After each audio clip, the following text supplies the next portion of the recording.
Yo, Grand Rising, everybody. Grand Rising, how you doing? This is your Coach Renz, and welcome to What's Wrong with Bible with Coach Renz, as we are in the last one for Deuteronomy, the last of Deuteronomy, the last two chapters. We making it. We made it through. Now, for everybody who's finding this channel for the first time, the name of this channel is the name of this channel is Deconstructing from Christianity, formerly known as Why I Left Religion. But Deconstructing from Christianity is the name of this channel. Our primary focus is to deconstruct and to help those who are deconstructing from Christianity. That is the primary focus of this page. And today we will be going over the final of Deuteronomy. If you are just now finding us for the first time, you can go and see all the other lives for Deuteronomy, Genesis, Leviticus, and so on and so forth. Those are on my YouTube page, which is Deconstructing Christianity, and go to the playlist and you'll be able to find all of those as well. What's up, Gabby in Kenya? How you doing? Now we are streaming on Facebook and YouTube and TikTok. The people on Facebook and YouTube, when I put up a question that somebody asked, they will be able to see it. TikTok, I will just read off your questions. YouTube, but I read off all the questions so that we all are sharing in the information and the questioning and answers. Now, we do have a couple of rules. The first rule, do not write in all caps. I will completely ignore anything written in all caps. Rule number 2, if you have a question about something that's different from our initial part of the conversation, just hold on to it until we get to the open discussion at the end of the reading. We literally are reading these chapters because a long time ago, I kept getting Christians saying, you need to read the Bible. You don't understand the Bible. So we started this journey. I didn't think we'd go past Genesis, but here we are in Deuteronomy. It has been a very light series. So we are well past Genesis and into Deuteronomy. We get to the final parts. Finally, Moses is going to die. Finally, he dies. We got a lot of things coming up here soon. Grand Rising Stefan, Grand Rising Doris and Lizzie and Flint and Ivy. Grand Rising, everybody. We got a lot of things that's going to be coming down the pipe real soon. Actually, since y'all wanted me to treat this more like a business and give more of my time to it, I'm going to treat it like a business now and give more of my time to it. But of course, that comes without saying that there will be opportunities to support the channel. Now, for those of you who are already supporting the channels, first, support the channel by sharing the video, watching all the videos, especially the videos I post every day. Almost every day I post at least 3 videos dealing with mostly deconstructing, sometimes relationships and sometimes finances. But every day I post 3 or more videos. Please watch all the videos in their entirety. Then like and share and comment on the videos. That's the first level of supporting this channel. The next part of supporting the channel, I want to thank everyone who are subscription holders on YouTube and membership on Facebook. Thank you for your support. I greatly appreciate it.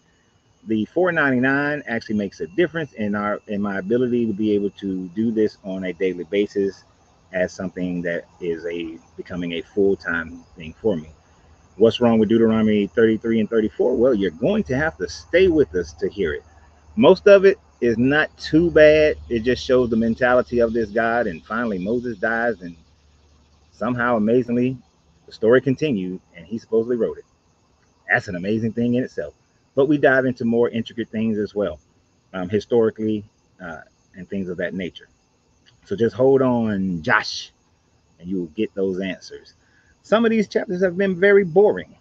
Like 33 is relatively boring with just yakking for no reason. But we go through it. We've been through the boring ones and we've been through the more exciting ones. But anyway, back to those who support the channel. I greatly appreciate it. We are currently also setting up a situation, because I got my little catchphrases, and we are setting up a situation where if you want merch of those catchphrases, you got it. Uncle Renz, the Lord is watching. Who said that? Who knew to call me that?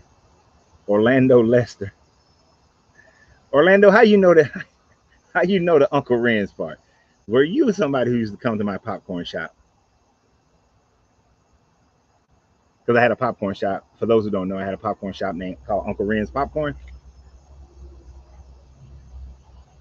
But now I'm semi-retired from those endeavors. But not many people know to use that terminology. Grand Rising Maria, Casey, Eric.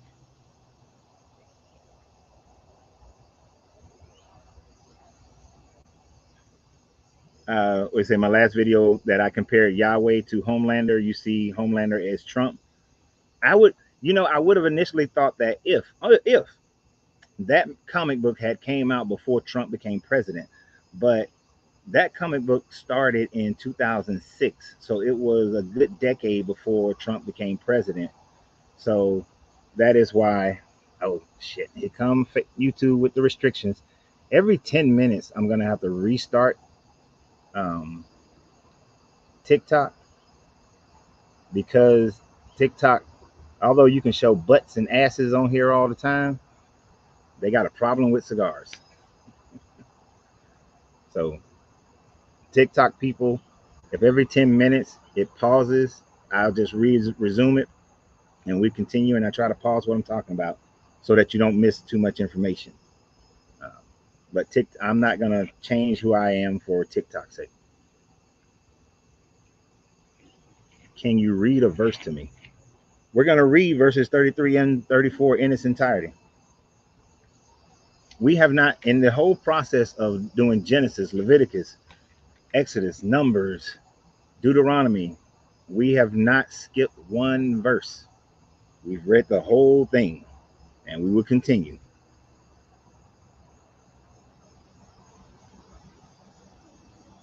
To do exactly that. I am giving a little bit of time for people to get on.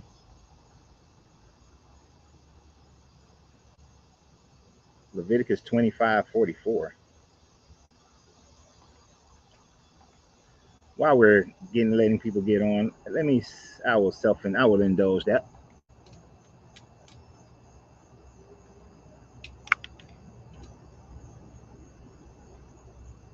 I normally don't do this. I normally stick to the script until we get to the open conversation. If I can put my fingers in the right spot to type.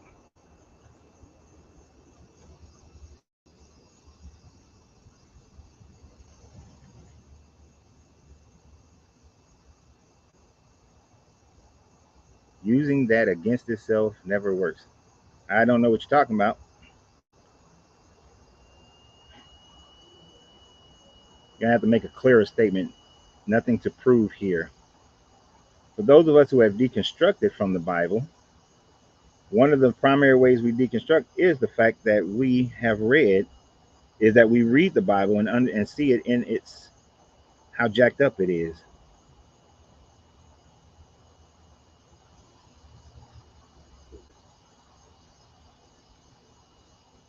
So he asked about Leviticus 25:44, which is it's one of those things that caused a lot of us to recognize we need to deconstruct from this Bible. Although when you hear people talk about slavery in the Bible, they like to refer to the earlier parts up there in like verses 35 and 36, 37. And then they go to 39, which is only talking about Israelites, how Israelites are to treat other Israelites. But 44, it says, as for your male and female slaves, whom you may have, you may buy males and female slaves from among the nations that are round about you. You may, and 45 goes, you may also buy from among the strangers who sojourn with you and their families that are with you, whom have been born in your land, and they may be to you as property. You may bequeath them to your sons after you, and to inherit as possessions forever. You may make slaves of them, but over your brethren, the people of Israel, you shall not rule over one over the another with harshness. That was basically the justification that Europeans were able to use, and that any Bible believer can actually use to justify enslaving people who are not of the same tribe as since Africans weren't of the same tribe of Europeans, it was perfectly fine under the God's understanding, laws, and rules to enslave the African.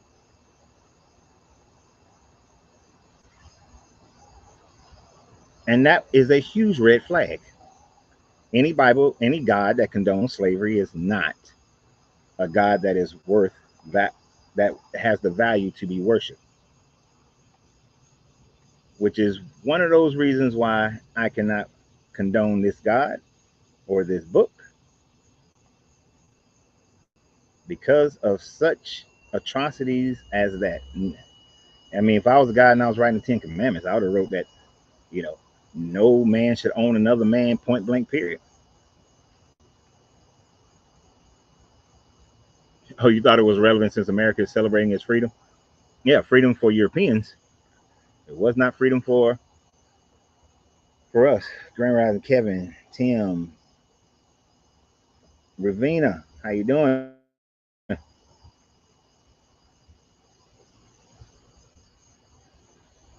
So we got people on YouTube, people on Facebook, and people on the TikTok right now.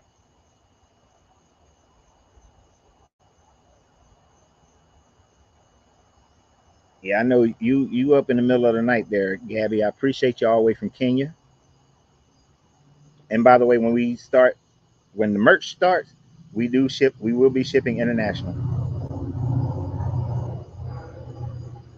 Fred finally made it to the live, y'all. He claimed I'd be ducking and dodging him, but I have no reason to duck and dodge anyone.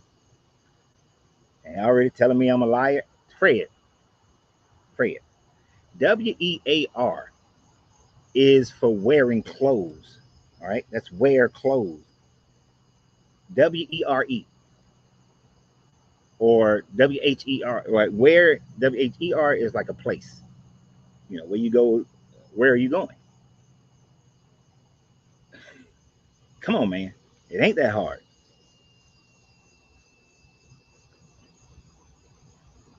If you just heard the part that I just read that you're claiming that I'm lying, I read it from your Bible. So if you can't read your own Bible that you believe in, you got a serious problem. Not a read for I forgot who had asked the question,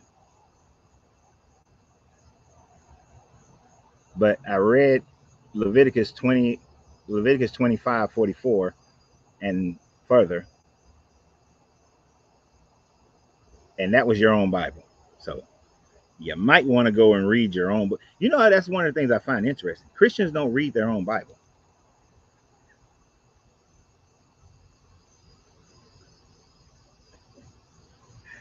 And he keeps saying the same shit. Where do you get your information from? I just read your Bible. How hard is that to understand? If I just read your Bible, where do you think I just got the information from? Your Bible. A tomb. Grand Rising.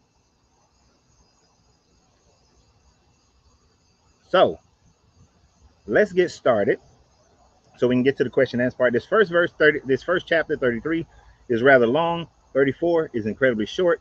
So it should only take us about 45 minutes, maybe an hour, to get through the actual reading part. And for those who are finding this for the first time, after that, we go through, we have open conversations. We talk about anything.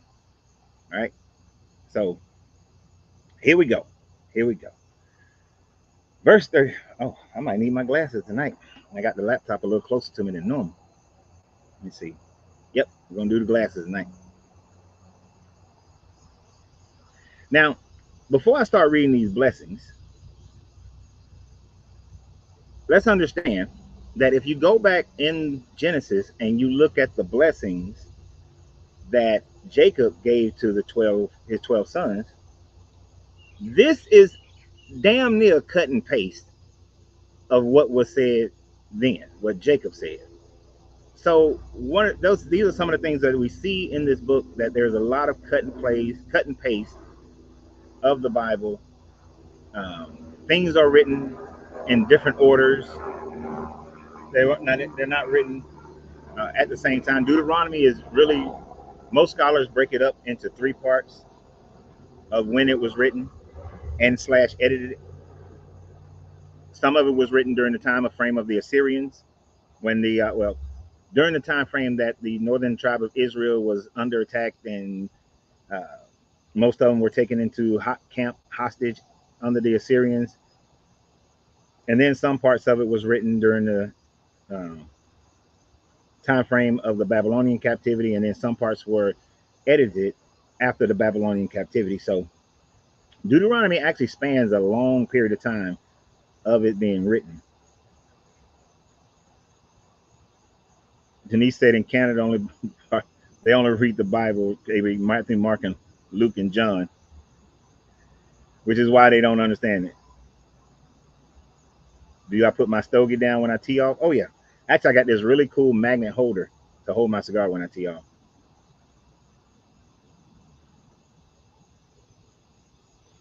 But as we see, Fred didn't understand what I said. These blessings are pretty much cut and paste. So let's go ahead and get into it. And oh my gosh, had the grass cut, got a whole bunch of gnats out tonight. This is the blessings to which Moses, the man of God, blessed the children of Israel before his death. He said, "The Lord came from Sinai and dawned from Seir upon us. He shone forth from Mount Paran. He came from the 10,000s of holy ones with flaming fire in his right hand." Now, there are some scholars who will look at the fact that he said he came from the 10,000s of holy ones as a reference to the fact that the original Israelite people were henotheistic, meaning that they believed in their God that they worship, but they also believed that other gods existed. So the other Canaanite gods existed because they came from the Canaanites. The Assyrian gods existed. The Egyptian gods existed. They all existed, as we had saw when Gabriel got his butt whooped by the Prince of Persia and Daniel, and we talked about that. And then Michael had to come and help him. And we're going to see a little bit of some of that again later on in 34. I'm going to bridge off into where they are accepting of other spiritual beings. So there are some scholars that discuss that to that degree. I think he's just being poetic in that time frame. Fuck God, let's talk about golf for a change. Tim. Anyway, Tim. So let's continue. Yea, he loved his people. All those who consecrated to him were in his hand. So they followed. I go that dang TikTok, boy, I tell you.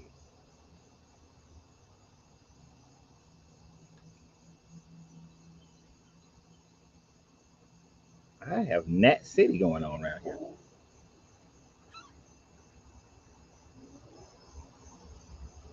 I would think my cigar smoke will make them go away, but they not.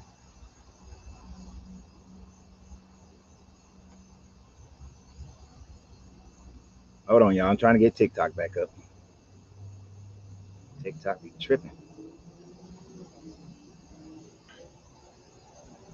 All right.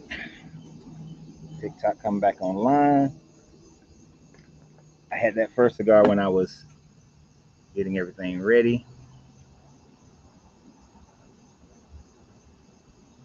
All right, TikTok's back.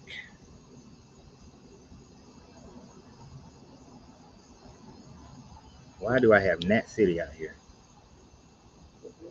So, yea, he loved his people. All those consecrated to him were in his hand. So they followed in thy steps, receiving directions from thee. When Moses commanded us a law, a possession for the assembly of Jacob. Thus the Lord became king of Jeshurun when the heads of the people were gathered, all the tribes of Israel gathered. Oh yeah, wait a minute.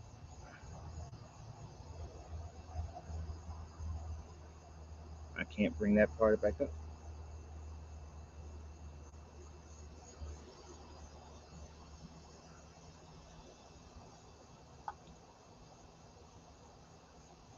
There we go. So y'all know what I'm talking about on TikTok. All of them gathered. The Lord became the king of Jerusalem, and all the tribes gathered together. Let Reuben live and not die, nor let his men be few. And this he said of Judah. So for Reuben, just don't let him die and don't let his men be few. Not a lot. A lot of the other people are going to get some other good accolades and land and stuff. And this he said of Judah, hear, O Lord, the voice of Judah, and bring him to his people. With thy hand contend for him, and be a help against his adversaries. So Judah gets some help for the fighting. And of Levi, he said, give to Levi thy Thum and thy Urim to thy godly ones, whom thou didst test at Manasseh, and whom thou didst strive at the water of Magbiah. Here's wait, let me finish this one. Finish his thing. Who said of his father and mother, I regard them not. I disown his brothers. He disowned his brothers and ignored his children. For they observed thy word and kept thy covenant. They shall teach Jacob thy ordinances and Israel thy law. They shall put incense before thee and whole burnt offerings upon the altars. Bless, O Lord, his substance, and accept the work of his hand. Crush the loins of his adversaries and those that hate him, that they rise not again. Now, most people who are reading this would skip a couple of very important things that they should recognize if they're going to believe in this book.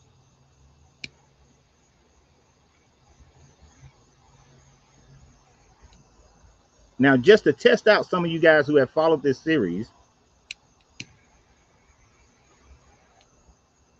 what is Thum and Urim? What is Thum and Urim?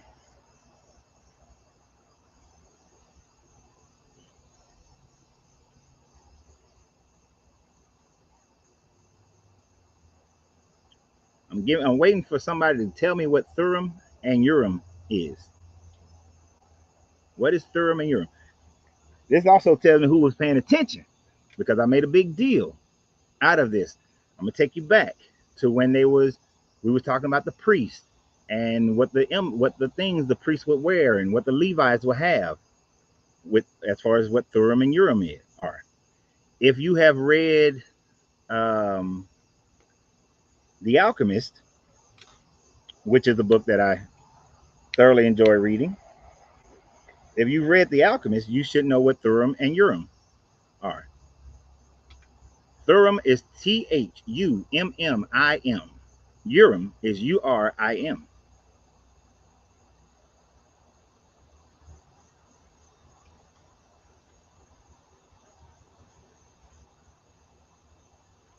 Thum and Urim. I appreciate that action. Thank you for the support. It's like a garment. Nope, Gabby is not a garment. Angelina, she said, a pair of gemstones that were part of the high priest's breastplate. Exactly, they are gemstones. What do you remember? Do you remember what the usage of those gemstones were? Of Thum and Urim.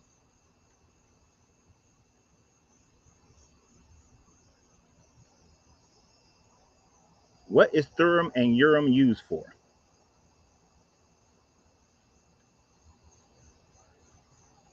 And while y'all looking that up or thinking about it, I want you to think about the fact that Jesus pretty much repeats these statements that are made concerning Levi, because Levi is talking about how he does not regard his mother and father. He disowns his brother, ignores his children. And remember, your Jivas was talking about, if you do not hate, or as some would say, love less, your family, your mother, your father. There you go. Don't squeeze the Charmin. The Charmin. That's the answer. Divination. But if you don't love you gotta not love your mother and father. You gotta hate them, as Jesus said, in order to follow him. Levi, this is where Jesus get that from. Gabby said to affirm guilt or innocence. It's to affirm guilt and innocence, but also if you're making a decision. Well, let me get to there. So Levi is being praised here, and he's going to have his adversaries' enemies' loins crushed, because he it's following what the Jesus character is going to talk about later, as far as not giving honor to your mother and father, disregarding your mother and father, which goes against those so-called first 10 that was written on the stone of honor your mother and your father. He ignores his children and disowns his brothers. Doesn't sound like a God of love. And remember, the Levites are the ones who are supposed to instruct the people. The Levites are the ones who are supposed to, they carrying the covenants. They're carrying the big box. I forgot what it's, the Ark of the Covenant. They're doing all of this. Now, the meaning of both is, Fred said the meaning of both is that they're guilty, and the other is that they're innocent. But you also use Thum and Urim, is also used for the divination of, if you're having a difficulty making a decision, then one means yes and the other means no. Same thing as affirming innocence or guilt. One is yes, one is no. So instead of, hey, let's investigate the crime and find out if the person is right or the person is wrong, we're going to use divination. Now, does not this Bible say that you are not supposed to use divination? But this is why the teachings of the Bible and the Christians and the Jews and the Muslims and everybody who follow this book, if you're doing it for your God, then it's okay. The witchcraft is okay. But if the witchcraft is done for some other reason, then it's witchcraft and it's evil. But how can this guy tell you not to use witchcraft, but then you're using witchcraft? Because that's what Urim and Thummim are for. This witch is for magic. It's magic. I don't know what decision to make. Hashama lama lama lama ding dong. Pa. Go left. Hashalabasha ha. You guilty. We ain't got enough evidence to convict you, but 2 stones have convicted you. We're gonna follow that. Those are the kind of things that make that most people walked away from Christianity without really seeing or understanding that that was written in there. But one of the reasons why we go through this book, we've been going through this book, is because we see more and more reasons and we see more and more reasons to walk away from this God, to walk away from this book.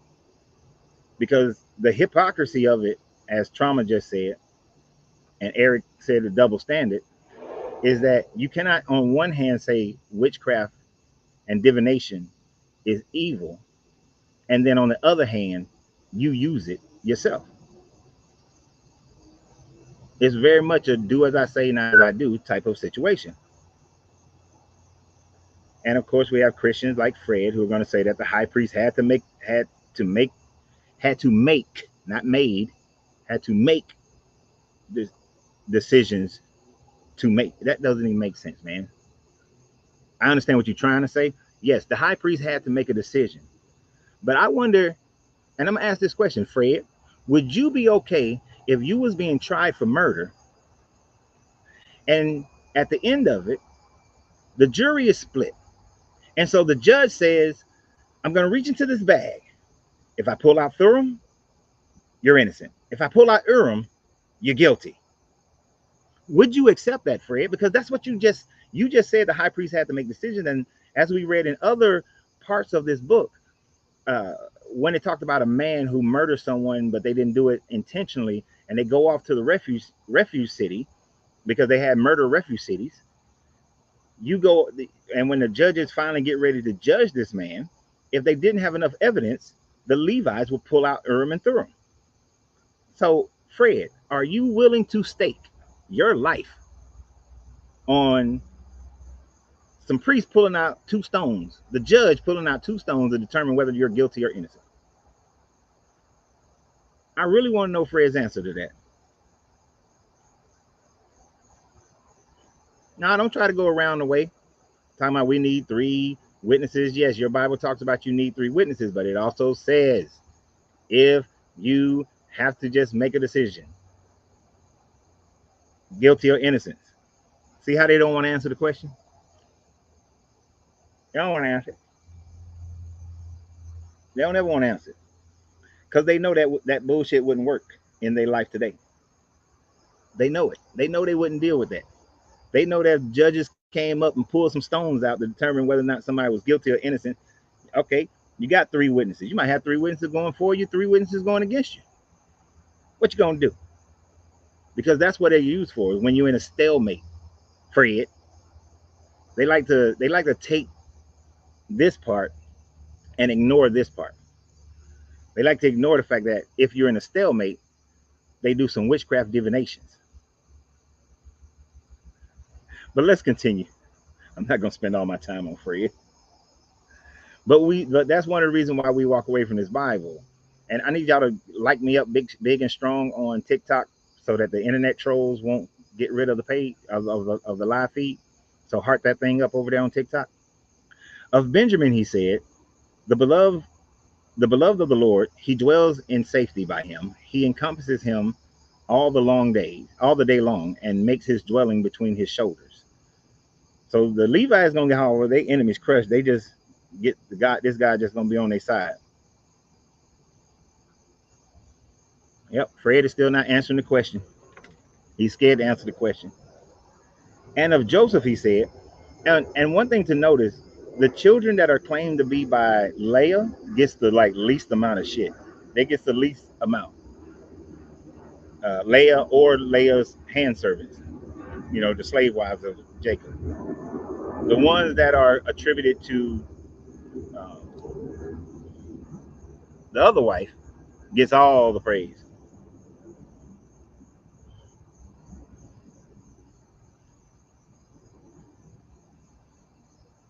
No, it's not justice at all, Casey. Tell them, LaQuinn, share the videos, like the videos.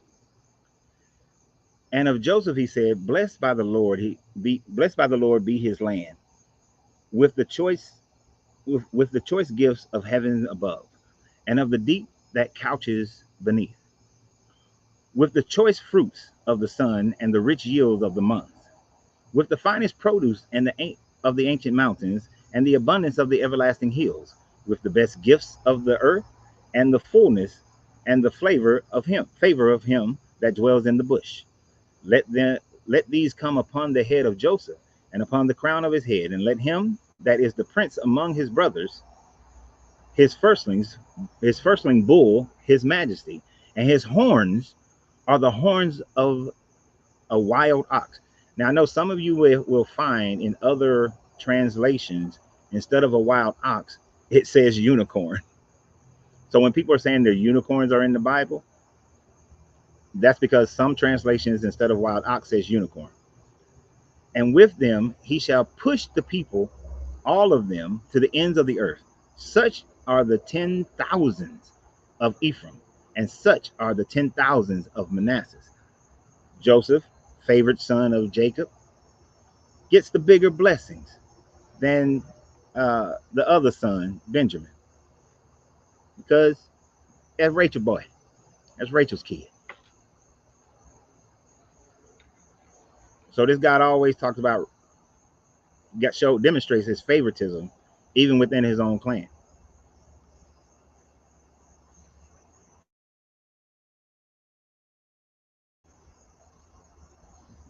Peter said, let's put it to the test. I'm going to confess to killing Abraham Lincoln. Let's pull some Thum and Urim.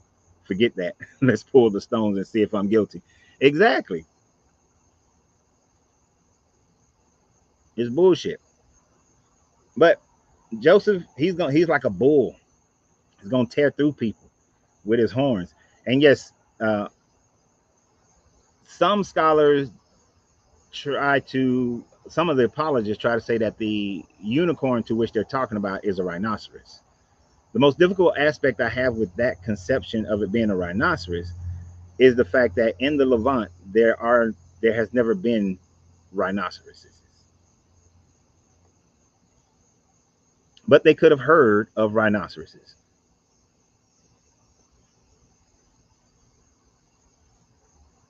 And y'all just ignore Will Seeger. I don't know how many times I've explained to Will that the name of the page, Deconstructing Christianity. So why would I talk about other religions? If you want to deconstruct Islam, go to a page that's specifically deconstructing Islam. And I bet you he wouldn't go over there and say, well, why don't you deconstruct Christianity? Tim, you stupid. Tim talking about some, did the Anunnaki give us golf? Oh my God. People, I swear to y'all, if there's any Christians on here who have not made a stupid ass comment, I am not talking to y'all. But some of these Christians make some of the stupidest, dumbest, ignorant comments. I said they may not have known about the rhinoceros, because in the Levant they did not have them. But they may have heard about them from Egyptians or Sudanese people. They may have heard about them from other people. And then to make a statement, are you now claiming rhinos don't exist? How? No, it's not him being stupid. It's not Will being dumb.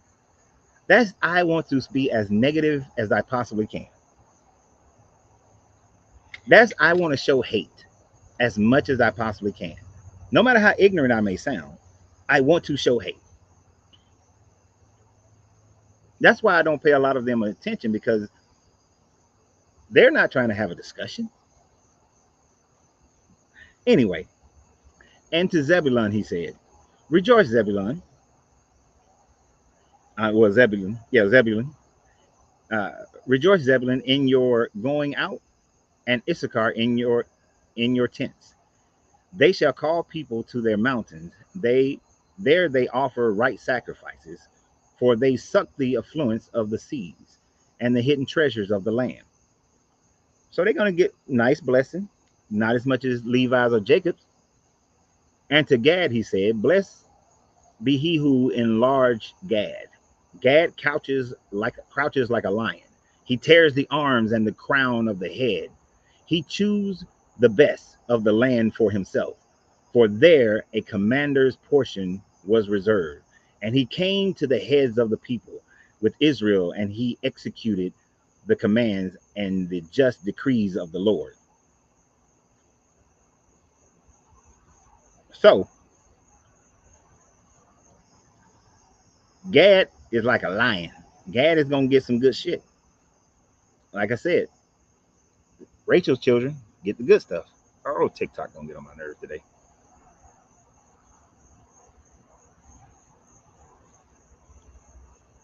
And it's going to be demonstrated immediately, because it's going to go straight to Dan.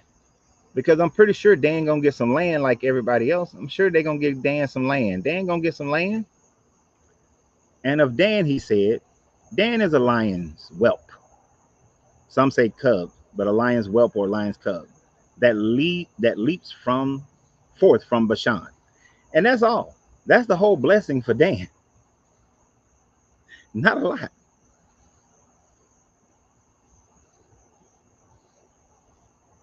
I never seen a penguin in real life, so I say we put them on the fake list with rhinos. Ignorance. Fucking ignorant.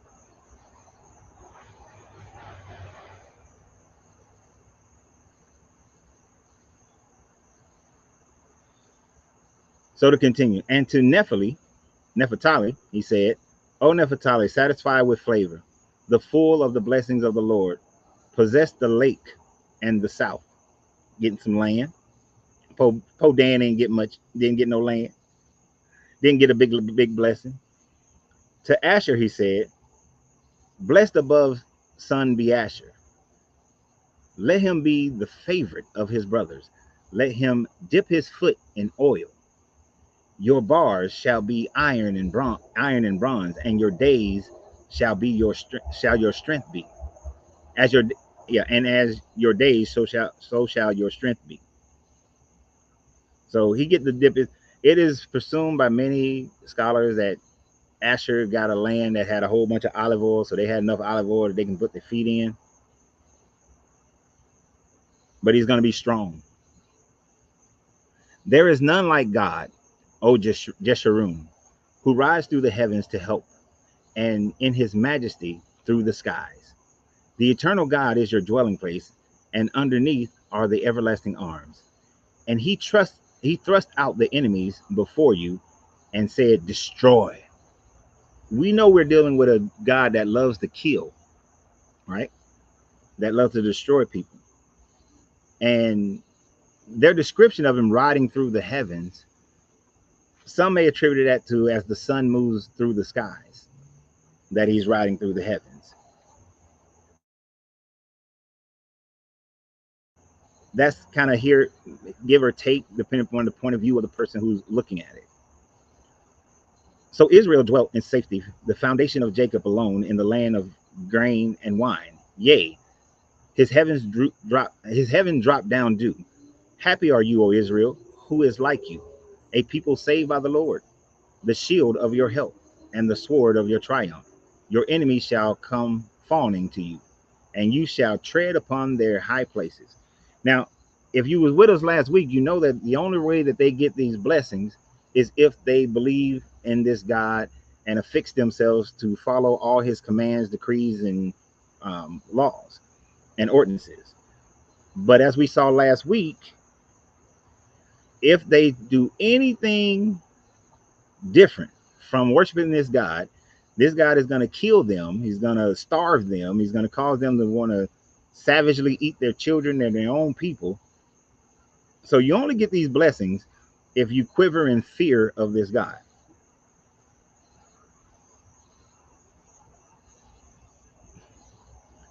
So those blessings must not have never been obtained because the Israelites have never had those blessings bestowed upon them.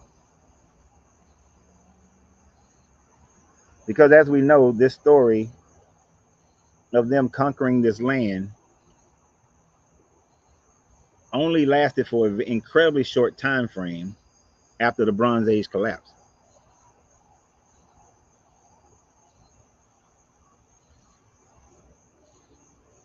Let's see, before we hit this last chapter, and we're going to get into just a regular open conversation in a quick minute. There are so many gnats out here tonight. This is crazy.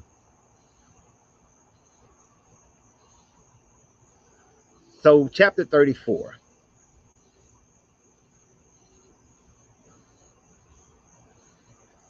But isn't that the purpose of the Bible, to scare the masses? Exactly, Sean. To scare the masses. So chapter 34, which is an amazing chapter. An amazing chapter. Because Moses is going to die, but yet the book is still being written. If the Pentateuch, if Deuteronomy was written by Moses, how does he keep writing after he's dead? That smoke should repel them away. You would think it would, but the light is, they love the light.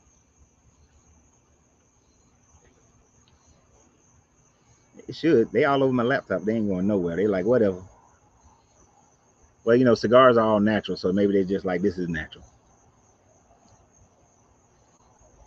So chapter 34, and Moses went up from the plains of Moab to Mount Nebo, to the top of Pisgah, which is opposite Jericho. And the Lord showed him all the land, Galilee as far as Dan, all Naphtali and the land of Ephraim, and Manasseh and all the land of Judah as far as the western sea. Some verses say the Mediterranean. And if you've ever been to Mount Nebo, to which I have been to Mount Nebo, you know what you cannot see? The Mediterranean. So, but what you can see from Mount Nebo is you can see the Sea of Galilee. So even though some verses say the Mediterranean, this Western Sea should be Galilee, the Sea of Galilee is what it should say. So I'm going to say they meant the Sea of Galilee. Moses couldn't have written the book. It could have been, it most certainly were scribes, FK, because this book was never written until at the earliest, the 9th century BCE, which Moses was long dead for centuries if he ever lived at all. This was written after the northern kingdom of Israelite had established themselves during around the 800 BCE time frame, which is the 9th century BCE, up into they were pretty much conquered by the Assyrians. So there's no way in hell Moses wrote this. So to continue, uh, Judah, as far as the Western Sea, the Negev and the plains, that is the valley of Jericho, the city of palm trees. As far as Zoar, the Lord said to him. Now, some of that stuff that they claim they can see from that Mount Nebo, no, that's too far. This is the land of which I swore to Abraham, Isaac, and Jacob. I will give it to your descendants. I have let you see it with your eyes, but you shall not go over there. And if you remember, Moses can't go over there because Moses, instead of speaking to the rock, he tapped the rock, and then water came out and then took the credit. And so now this God is mad at him, so he can't go into the promised land. And that's the whole reason. So now he got to die. So Moses, the servant of the Lord, died there in the land of Moab, according to the word of the Lord. And he buried him in the valley in the land of Moab, opposite Beth Peor. But no man knows the place of his burial to this day. And when you go there, on the thumbnail that you guys see, that's like a little monument that they have on the top of Mount Nebo. And they claim that nobody knows where he's buried. But I'm guessing this guy must have been the one who buried him, because nobody else is supposedly around, right? Now, it could be that they came up and found his body. But the question is, what did he die of? Did he just drop dead? Because according to verse 7, Moses was 120 years old when he died. His eyes were not dim, nor his natural force abated, meaning that he wasn't weak. His eyes weren't blind. No, Tim, Akhenaten, Moses was not Akhenaten.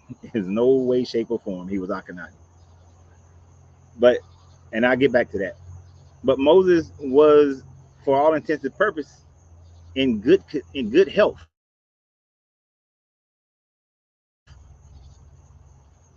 So what did he die of? Nobody playing cornhole on the floor. And the people of Israel wept for Moses in the plains of Moab 30 days. Then the days of weeping and mourning for Moses were ended. So Moses could not have written this part.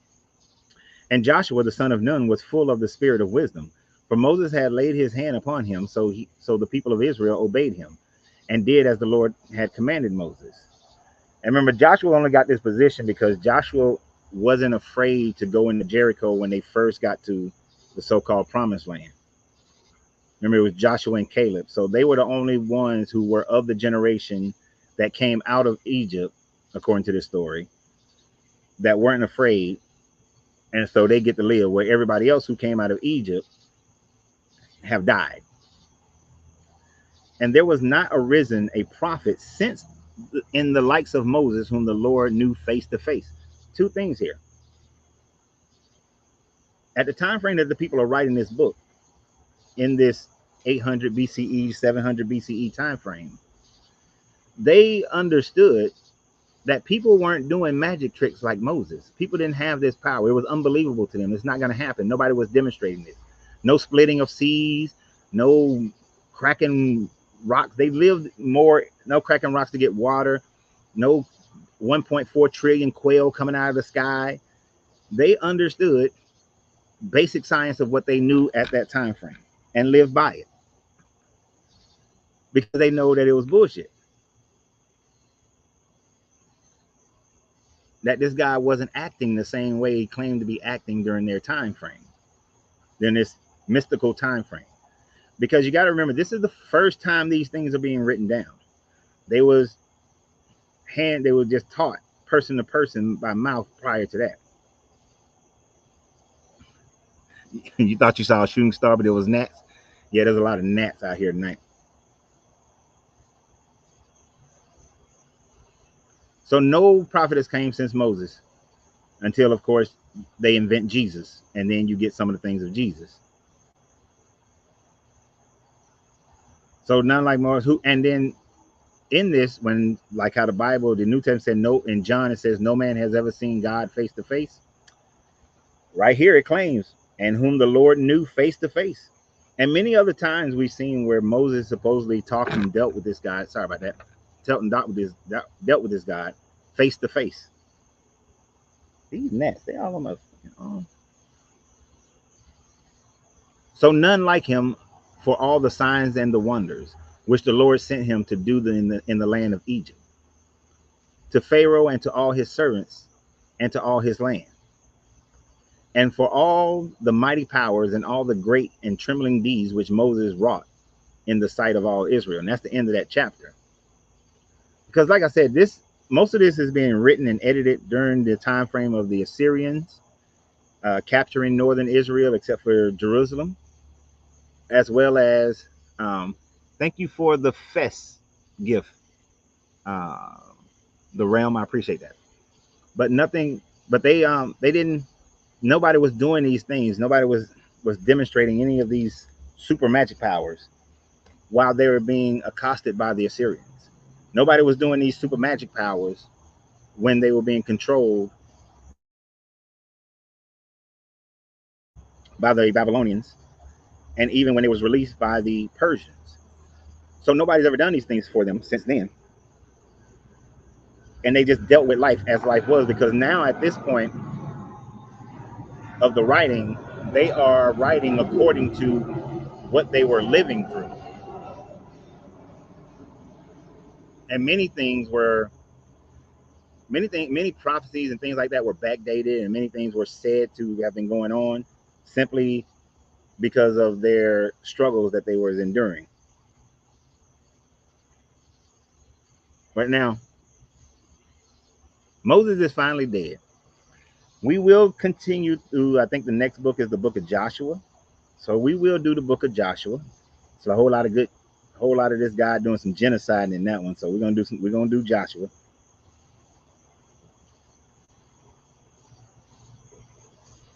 Now, as far as Akhenaten, I think Tim said it.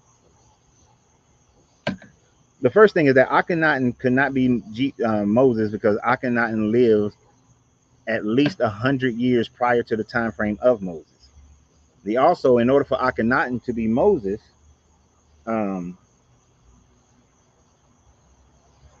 Ramesses II, who is mentioned as the Pharaoh during the time frame of Moses, wasn't born until 200 years after almost 200 years after Akhenaten. So he could not have been him during that time. He also could not have been Akhenaten, because during the time frame and Akhenaten is in the 1400s BCE. During the 1400s BCE, Egypt controlled the Levant and maintained that control all the way until about 1100 BCE. Around 12 to 1100 BCE is how long they controlled that area. So,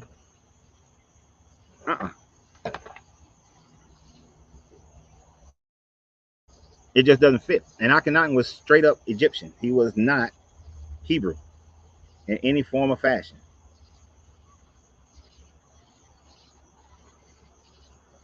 You know, I got this natural bug spray and it works great for mosquitoes. It ain't doing nothing about these gnats.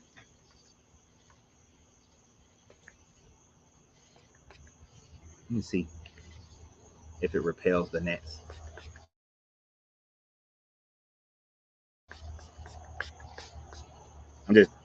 When we be outside, Angelina be spraying in the air like that's gonna do something. All right, so that is the end of the reading part. Like I said, it was going to be short today. Not a lot to it. Oh, that's your point, that Akhenaten and Moses is not the same. I must have misread it. My bad. Eucalyptus oil. Ramsey, that baby getting big, boy. Ramses will be back in Atlanta in about 2 weeks. So I don't want to hear your bullshit.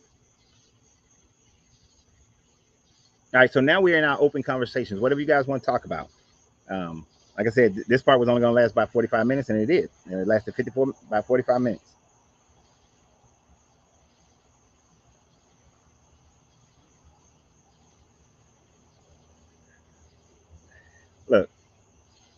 I don't know what Fred's problem is. Him and Fred and Will are in the same category. Yeah, I talk about you. Huh? The green one? I'm sorry, Angelina's. What is this one? Oh, this is a nat one? Talk about me again. I talk about you. Because you my honey, I talk about you all day. I'm just doing your spray in the air thing. Hold on, y'all.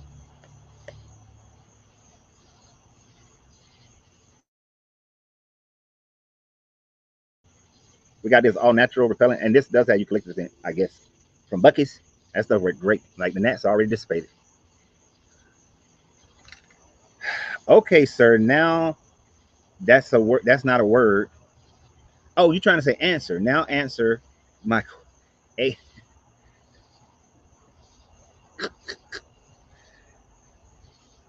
Oh boy, I tell you.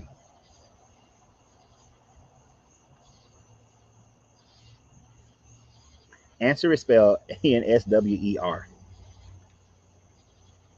Now, you add Islam and Muslim like you did Christianity. What's the name of the page? What is the name of the page? What's the name of the page?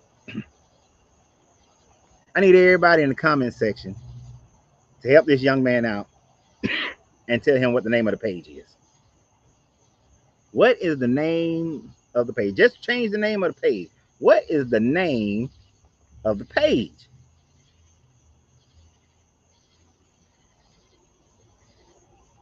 HK, we're from welcome from Australia. Thank you, Kyle.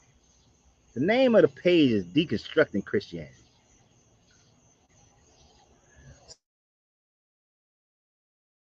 So if the name of the page is Deconstructing Christianity, why in the 3 levels of hell would I have conversations about Islam or Buddhism? Does that make sense? Would you go to a page that's called How to Get a Woman and ask them, why aren't you talking about how to get a man? You wouldn't.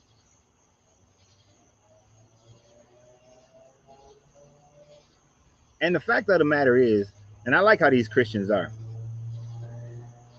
you can go online, TikTok, Facebook, YouTube, do a search, deconstructing Islam, deconstructing Buddhism, ex-Muslim, ex-Buddhism, ex-Buddhist. And guess what you will find, Fred? A whole bunch of pages where people are deconstructing it. Because they claim that, oh, you talking about Christianity because that's where that's because the devil know that's where he got to attack, and the devil got to attack Christianity, and so that's why you attacking Christianity so much, and you ain't attacking the other one because the devil ain't worried about people being Muslim. That's their logic of why pages like this exist. It's like they're trying to pull some reverse psychology. If I can get you talking about Islam, then you won't be talking about Christianity, and then people won't be leaving Christianity.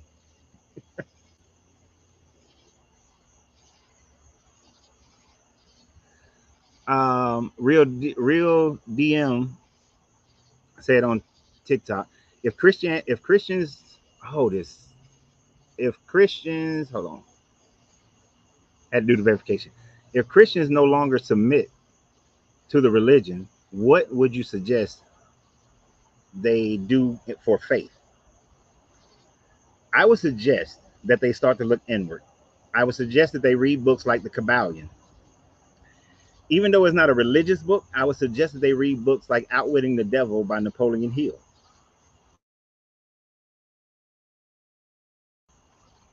If you can gain an understanding of the Hermetic laws, and especially in dealing with the all, it's the concepts of the all, it will give you an indicator that if there is a God, this is what a God must be. And then you will find that all gods pale, all the religious gods pale to what a God could be or should be if he's going to be worshipped. So the Kabbalion will be the first place that I would entreat them to study over and over again. And then the Tao. The Tao is a philosophy, not a religious book.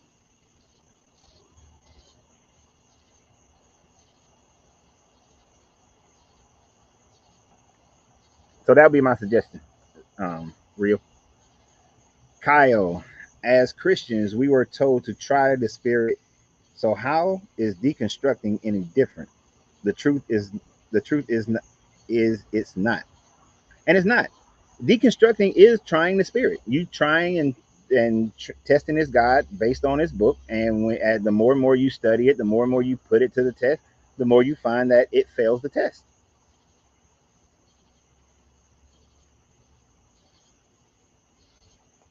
And you know what, Tanja, I think so too. She said, I think Christians are here to are in here. I think the Christians in here that do not really want to leave, and this is how they cope. Yeah.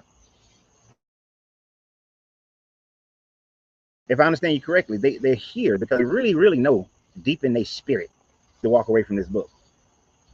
They have problems with this book, problems with this God. And this is their coping mechanism.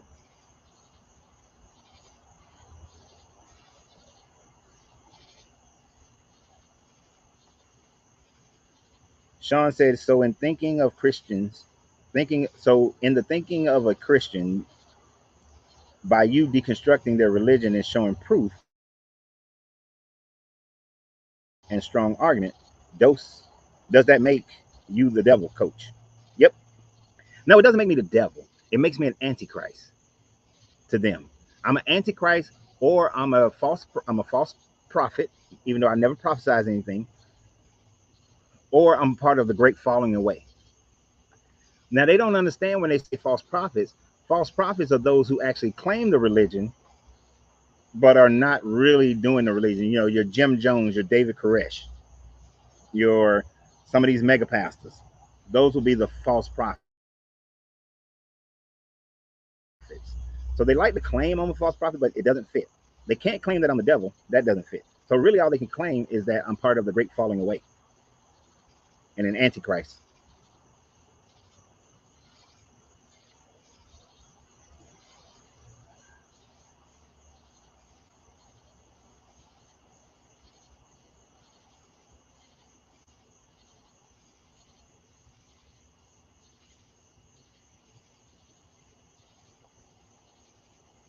You got a chance to see the copy of the 1515 Bible? Cool. What'd you learn from it?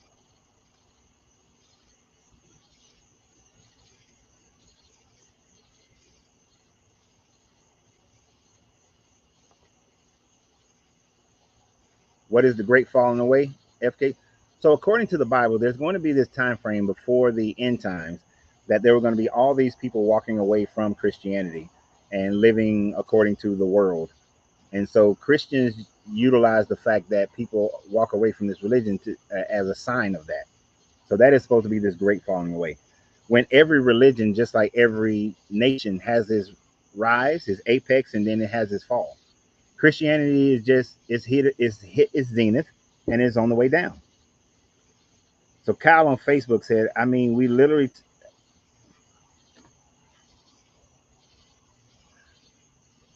are literally told to have no God before God, to have no gods before God, and everyone misses it. Not the exclusion or the existence of these other gods, but that they are not above the one true God.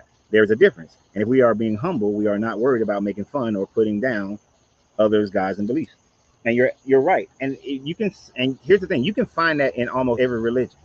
In the Kemetic religion, when the city of Thebes was teaching about Amun, Amun is the god above all other gods. I mean, and you know, Aktun and Ra, they were also god above all other gods. But this is the prime god. In the Indus religion, is the supreme god. All the other deities are merely aspects of Brahma in that same fashion. So it's okay for them to give worship to some of those other ones, but because in giving worship to them, they're still giving worship to Brahma. In Ifa, it is the same thing with Olorun, depending upon which version, but Olorun or Orgun. No, not Ogun. Is it Ogun? Yeah, Ogun or Oshun. Ogun. They're the primary, but everything else is secondary and just aspects of that primary deity.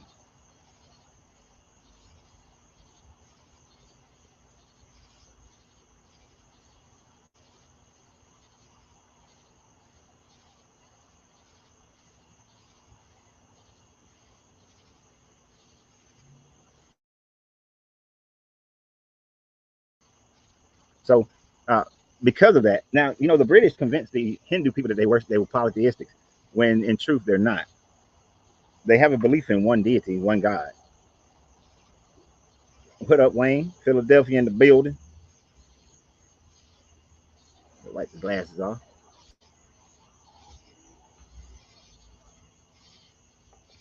I've seen pastors preach this message that Casey is saying on YouTube. Christians Christians' excuse would be anything you spend too much time with is a god that you put before God. That is why they missed the key to the phrase "no other gods before me," and that's just a cultural thing that happened. Uh, that putting anything else before this God. You go to the Middle Ages, then the church actually came before God, and that was fine.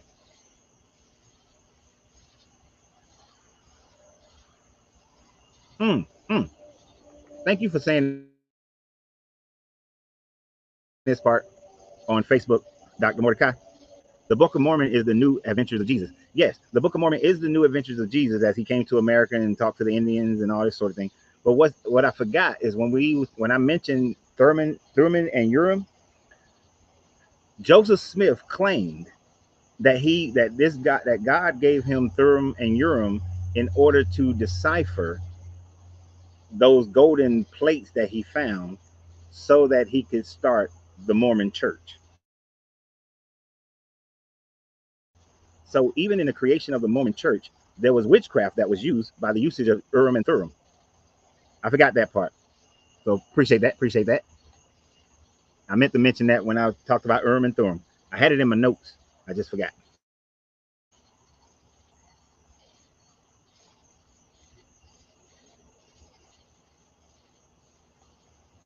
And when we digest this book, we start to realize how fallible it is. Like Christopher is saying, I just read the first sentence. The Bible can accommodate for the most simplest questions regarding such thing as 7 billion species gathered aboard Noah's Ark, or the splitting of the Red Sea, or the Sea of Reeds, some old Jews being swallowed by a fish.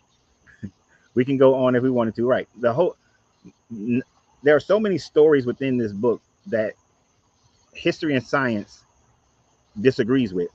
And we have the proof of history and science to where we have no proof of what this book is saying.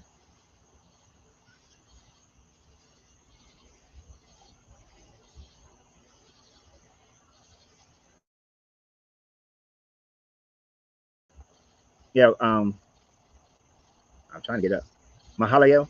Yeah, I've done a bunch of videos on how Jesus was created by the Flavians, which is the Pisos, with the help of Josephus and Philo of Alexander, where you had these Hellenistic Jews who wrote for them and created this story in order to subdue the Jewish people from waiting for this militaristic Messiah, so that they would take on a more passive Messiah, which becomes the Jesus character.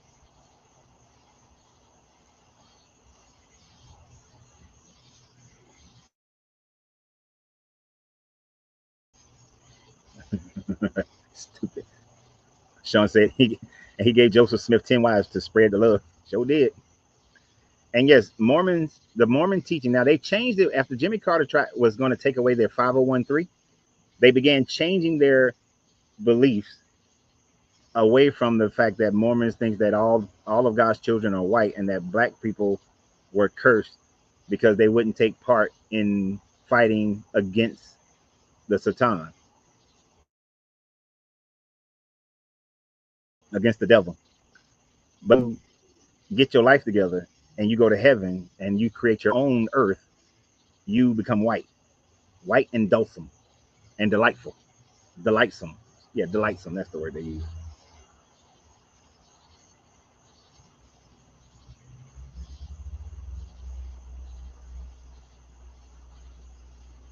And that is very true, Moan.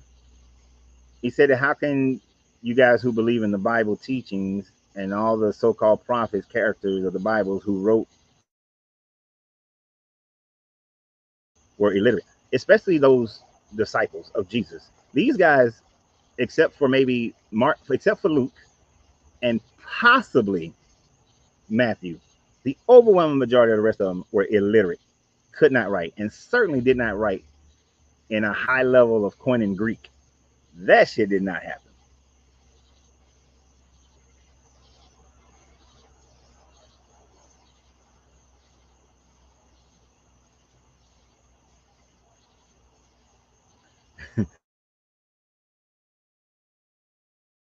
Moan, you're not going to get a lot of Christians coming on here and explain it, because although Christians like to come onto my videos and make all these comments, they are afraid. I ain't gonna say afraid, but they reluctantly ever show up on the lives.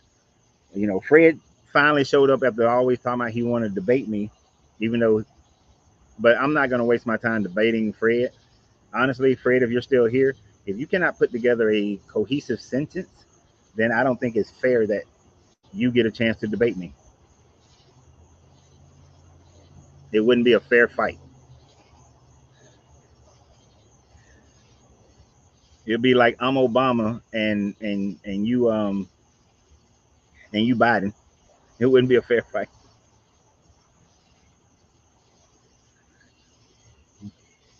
Trump may say some stupid ass shit, but at least he can put a sentence together.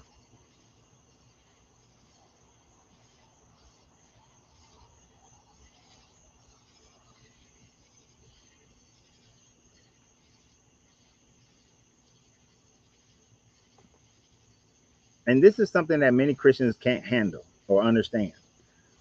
According to the Bible, Casey wrote the Bible, creation 6,000 years ago, carbon dating, 9,000-year-old human corpse, Japan, 10,000-year-old history, stars, tens of thousands of years old, tens of thousands, millions of years old, tens of millions of years old for some of the stars that we've been able to see. Like, how does Japan, China have these 10,000-year-old histories? How do we have Gobekli Tepe and Tehran Tepe? And you want to claim, and your Bible claims 6,000 years? No.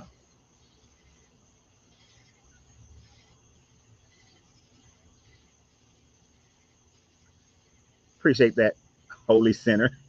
Holy Sinner on TikTok said you're a liberator, boss. I like that name, Holy Sinner.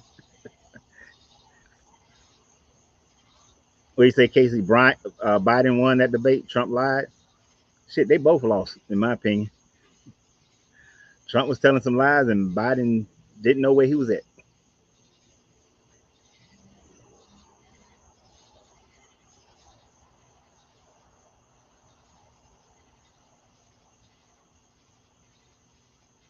Oh, y'all typing too fast.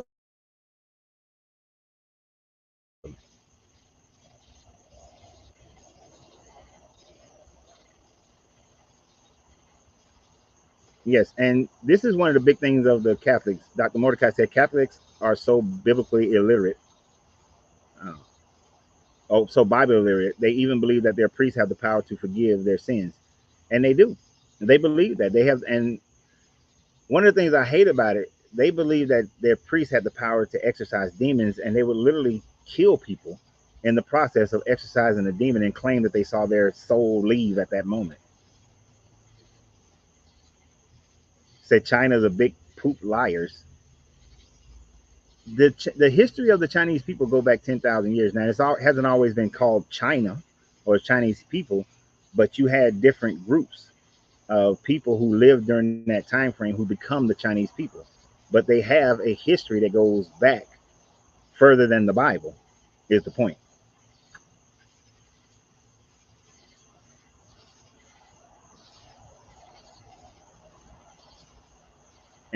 And maybe you talking somebody talking to yeah, both of them are liars. I don't trust any of them governments, any of them jokers running.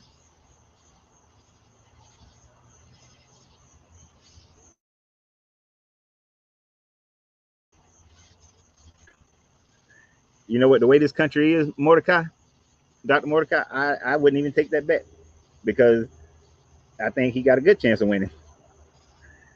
Catholic priests use the pre-forgive sins before going off to war so that their soldiers could be monsters and still make it into heaven. Right. Those kinds of things always disturb me. How they use that. Um, you have Muslims using jihadists. You know, that type of brainwashing of people just shows how evil these things are. When you brainwash people into believing that they can be forgiven of sins before they go do it, you know, that was who was it, Martin Luther's issue with with paying these indulgences.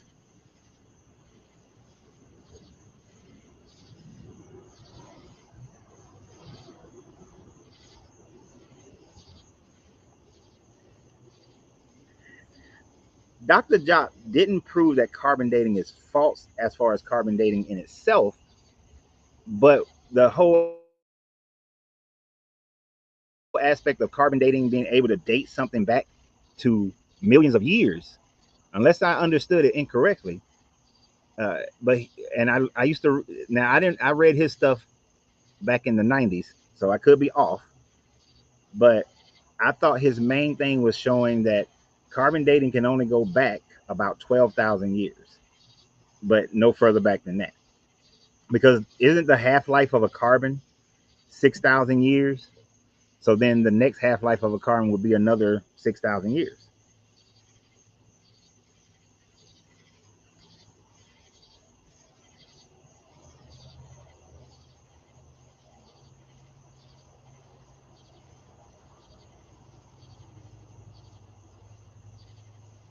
Yeah, and the where's I just saw that.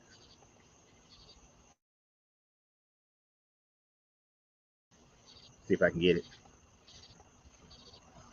But yes, it's shown the Egyptian oral history goes back much further than uh, the hieroglyphics that you see. Their history goes back what about 8,000 years, especially if you take their history from their beginnings of coming from Kush.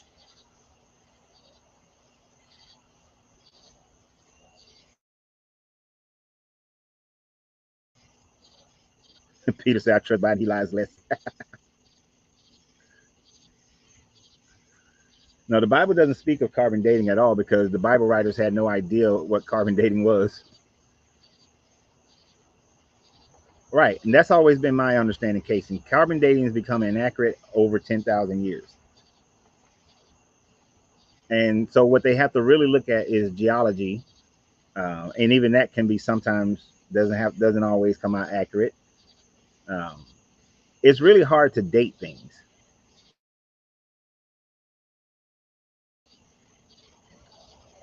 That anything that goes beyond say 12,000 years is going to be hard to date, especially with the fact that 12,000 years ago we came out of an ice age and there was a 400-foot sea level rise. So a lot of stuff is going to be hard to date beyond that. We're really going to have to find something under the water.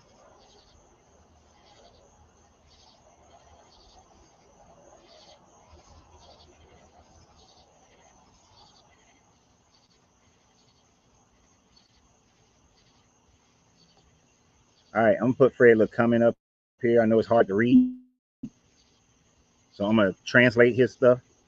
Sir, where do you get your information from? Question mark. So my information that I've gathered has been over the last 30 plus years.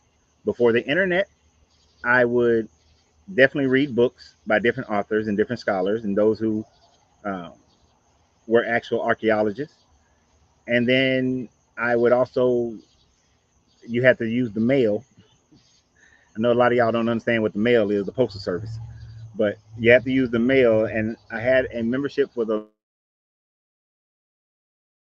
Library of Congress, as well as the library in Cambridge University and the University of Cairo. And I would request information of PhD papers on the subject matter itself, as whatever subject matter I was studying, as far as like biblical history and understanding.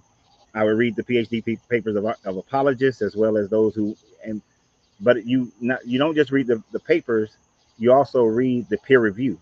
And so I read the peer review of those papers as well, which is going to point out where a person made something correct and where a person went wrong, or if they exaggerated on something. Then I went to um, Italy, I went to Egypt, I went to Israel, I went to Jordan and Turkey, I went to Saudi Arabia. So I went to the places themselves as well. So if you want to get it like I got it, that's how I got it. Now the internet opened up the doors so that I didn't have to wait for the mail. You can go to the Cambridge, it's not a seminary, Cambridge School of Theology. You can get their information. You can see the PhD papers and you can see the peer reviews on all those. You can go to Archaeology Digest, or I don't know if it's still called that. Yeah, Archaeology Digest, and you can see the findings that archaeologists have found, and you can read the peer reviews as well. You always want to read the peer reviews. All right. You don't just want to take the author's word. Um, so that's how you actually research. If all you did was read the Bible and the Bible says this is when man is created, I can read the Upanishads and the Vedics, the Quran. I can read the teachings of the Aztecs, and I can say, well, man came from the two twins of the Aztecs who created man using corn and dirt. As much as you can claim it from the Bible, a person can claim it from any religion. But science is science. And science has its theories because science can only prove what it knows for facts. Everything else is a theory.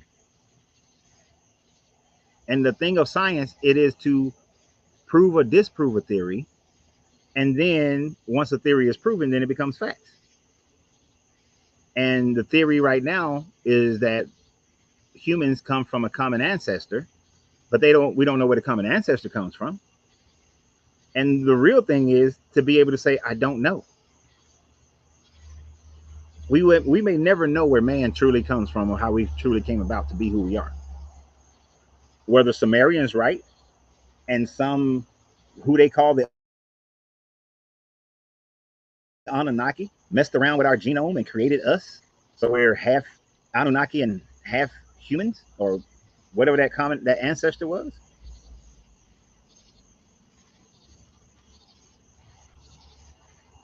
We don't know yet. That's the beauty of being a student for your whole life.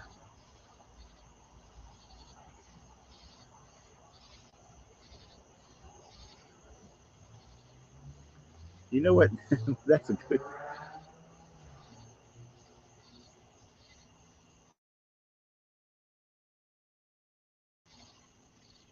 I know I missed some of y'all's statements.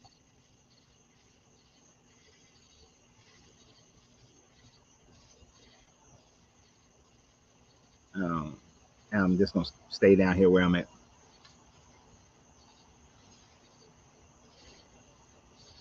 Now, the Sumerian story of the Anunnaki is not so much that we made it.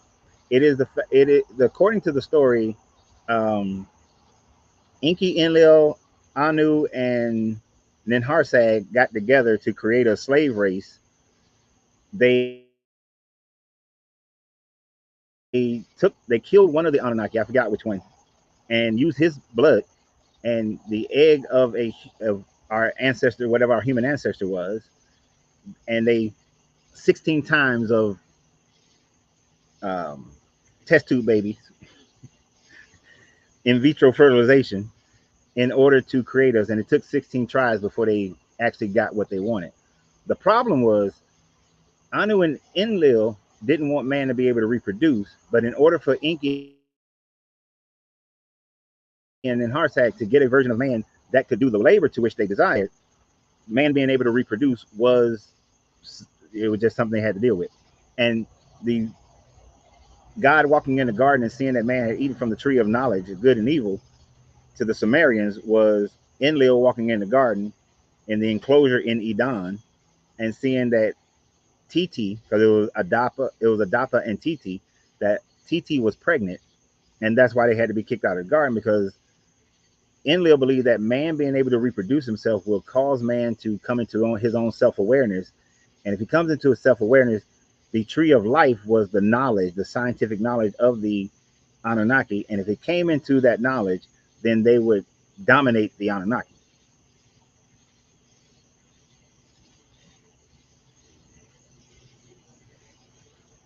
Hmm. Ooh, this was,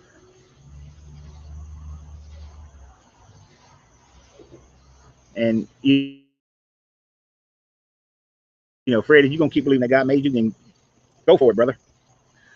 Bree said temples have been found under temples in Egypt, showing that sites are reused. Additionally, there's evidence that certain things were buried to protect the site for impending natural disaster, like Gobekli Tepe, I believe, was buried for that purpose. Now things are pointing to us being on a 3,000 or so year cataclysmic calendar or cycle. I believe that is the correct time frame. The fact is, humans have been more than just hunters and gatherers for much longer than we realize. And I agree with you, because oftentimes they do find that they built something on top of something. And like the pyramids, the Great Pyramids indicate that they were there prior to the Younger Dryas freeze and flood. The Sphinx definitely was there the last time the Sahara was green, which would be like 13, 15,000 years ago. So somebody built those structures long before, and they were able to survive the last cataclysm.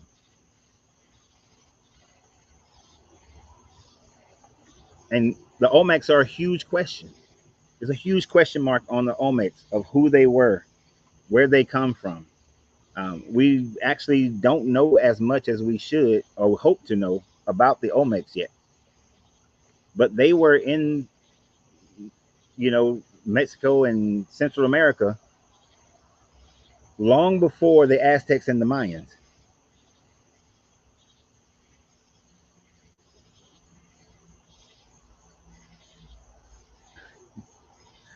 And Fred, I'm going to agree with you. I do not agree with the Sumerian story. I'm not saying the Sumerian story is correct. I'm just pointing out what they believed. That's what the Sumerians, the Akkadians, and the Assyrians and the Babylonians believed. I'm not saying that's truth. That's what they believed at that time.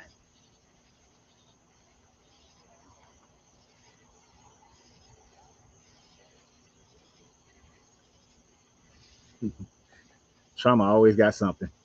I wonder what y'all women did to make us men. I'm real curious. We're mutants, X-Men.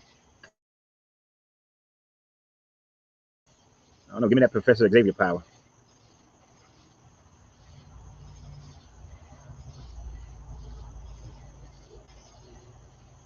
Look, what was the I ain't even gonna bother with you.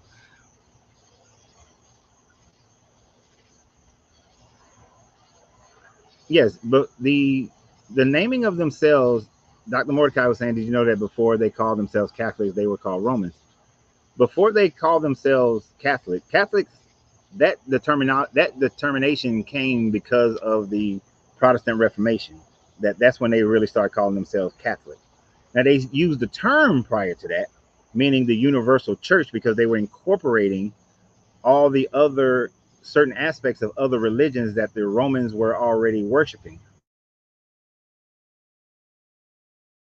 um, i.e., putting the Christ in and around the same time as the Saturnalia. Not that they was doing the Saturnalia, but they wanted it to coincide. The evergreen tree, because the northern Europeans, especially the British, who were coming into their likeness, worship. They had a Norse mythology and a Druid Norse and the Druid mythology concerning the evergreen tree.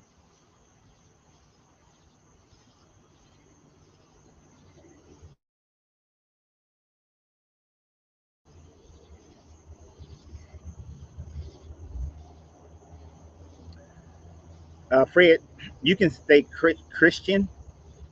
You might want to learn how to spell Christian. But following my actual, the things that I actually talk about that I follow, you would not have questions. If you can recognize and comprehend the things that I'm saying, I am not saying that I believe the Sumerian creation story, or that I believe the Chinese creation story, or anybody else's creation stories that comes from myth, of man being made out of corn or being made out of clay. I don't follow any of those beliefs. But you demonstrate consistently that you don't listen.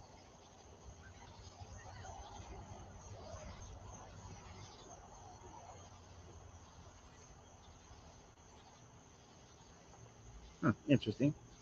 I have played with the idea relating to the subject. Suppose that we would evolve from monkey-like species, a change of proteins, say from roots, nuts, and berries to mushrooms, not scientifically accurate, pure speculation. Psychosilivin mental effects. How many generations of this diet would it take for before a species evolved to the law of the jungle, to the law of cooperation? And I would investigate that process, Christopher. It wouldn't. It's not. It's to some it may sound far fetched, but that is something that would be worth investigating. Because if a group of beings that showed a certain level of intelligence were consuming psychosilibins for a long period of time, for generations and generations, and because of the way psychosilibins work on the brain, I would not be surprised if adaptation began to occur and a higher consciousness came out of it.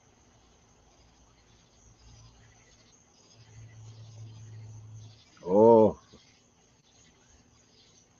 be careful, Mahaliel, because the Old Testament says that the Israelites are supposed to love the Edomites because they are your cousins, they're your brothers. I think it says brothers, yeah, brothers, because remember, according to that teaching, Esau is the progenitor of the Edomites, and that's Jacob's brother.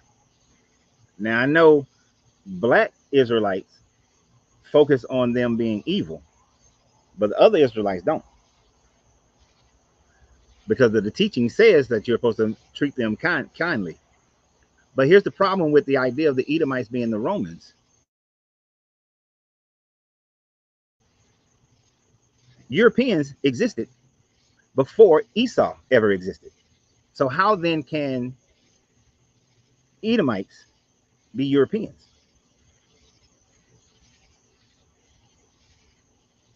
See what I'm saying? See, I take a critical thinking and logic approach to everything. And if the math don't math, then the math just ain't math. All right. You can't claim Europeans to be Edomites if they were around before Esau was around.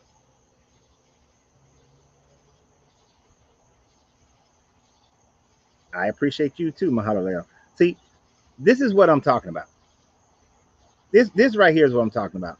This is a lesson for anybody who comes on here who's the I came here to hate, to hate, to hate, to hate. Me and Mahalalel can have a disagreement, but still speak respectively towards each other. Say they appreciate the knowledge and the wisdom. We'll always be watching. And I can appreciate anything that is said that makes sense, that has some logic, that is a well-formed thought. And the only thing I ever bring to bear is I'm not trying to convince Mahalalel to change from being an Ethiopian Israelite. All I'm saying is that some of the teachings don't match up. Now, I know you can find other parts where it says that the Edomites went to war with the Israelites, and that could be the basis of that understanding of Edomites and Israelites not being cooperative towards each other. But to put that on white people sounds to me like it's coming from Caucasians creating an oppressive state around the world, and therefore I must find something against them.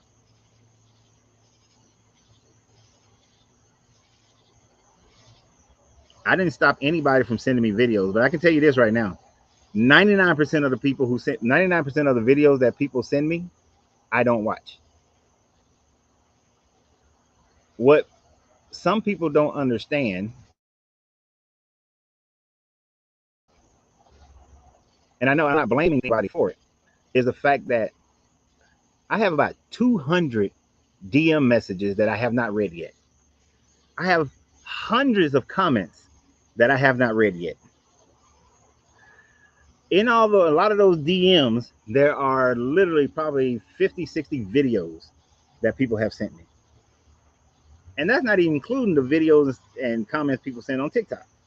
So I do not have time to watch everything that everybody sends me. So if I'm taking a long time to respond to some of people's stuff, that's why. But if it's somebody just preaching or something like that, I'd never listen to one that's preaching. I'm gonna tell you that right now. If it's not somebody giving some kind of historical facts, then you're wasting your time if you send it to me.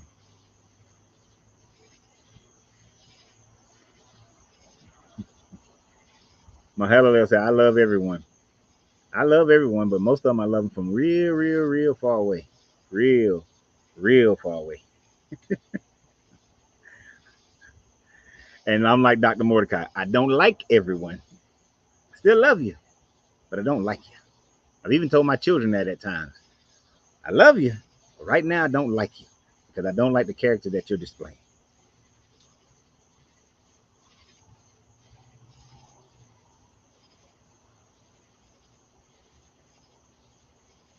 And this is another thing. Thank you, Christopher.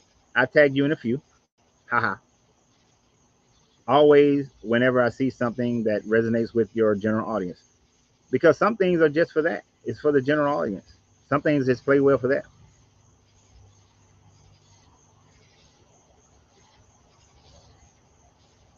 Okay. Now I can't reply to no one. Why? Maybe you don't know what you're doing.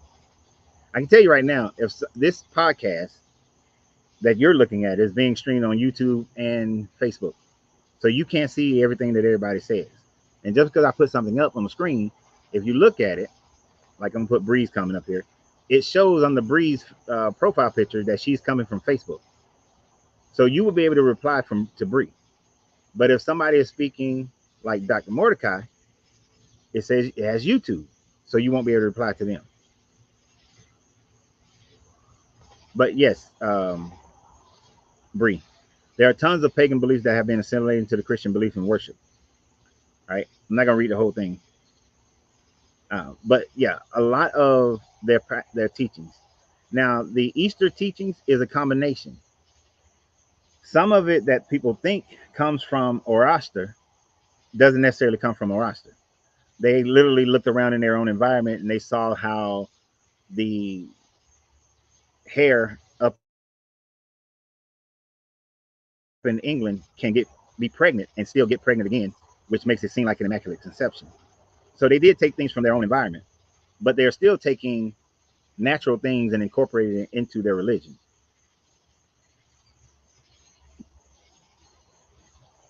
And eggs were used because during Lent, it was something that was easy to preserve if you think about the time frames those people were living.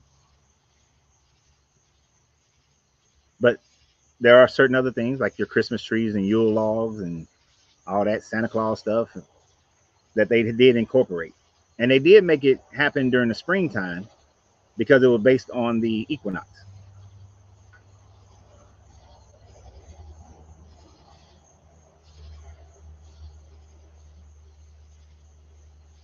What do you think Napoleon saw in the Great Pyramids? Do you think he did it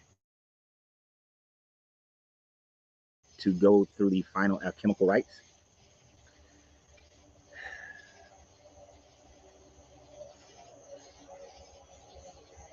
I'm going to say speculatively yes, that Napoleon was going through certain clubhouse rites, and that was the point of his trip to Egypt. He certainly didn't shoot the nose off of the Sphinx.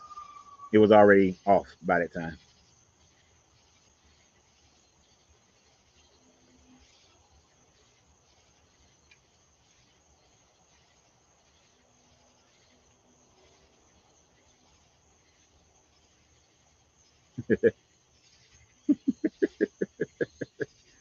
Y'all leave Fred alone. Fred, look, honestly, I'm not trying to be funny, But I think Fred, I'm going to put Fred in a category that he doesn't have full command of the English language.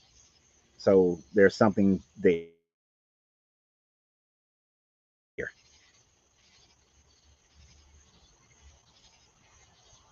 I mean, because no matter how many times we correct him, he still comes back and can't put together a sentence.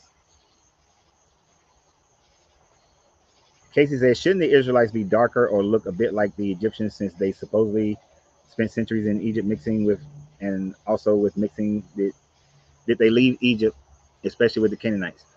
Um, they would be darker, not because they spent any time in Egypt, because they didn't spend any time in Egypt. They would be darker because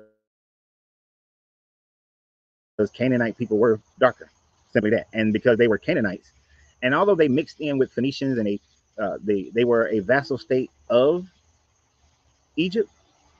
Egypt didn't have like a massive army or anything that standing in the Levant during that time frame, so it wasn't as much mixing with the Egyptians, but they still would have been darker people, just based on the fact that if you look at the migration patterns, people left out of Africa, went into Asia, came back into the Levant area and into Asia, I mean, back into Africa.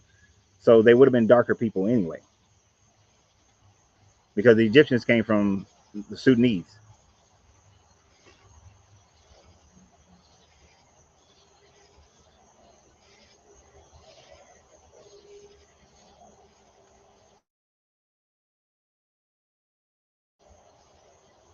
You and Santa got a thing going on?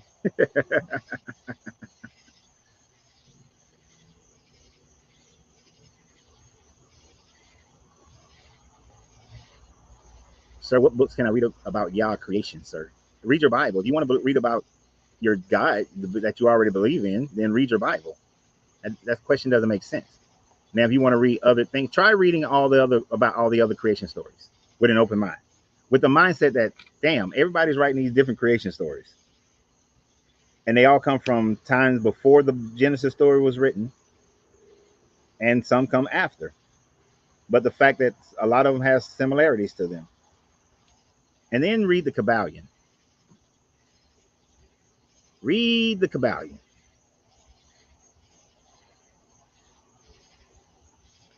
If you can read and understand the Kabbalion, I think it'll take a person's mind. It'll open a person's mind to be able to read different, to be able to understand all these myth stories.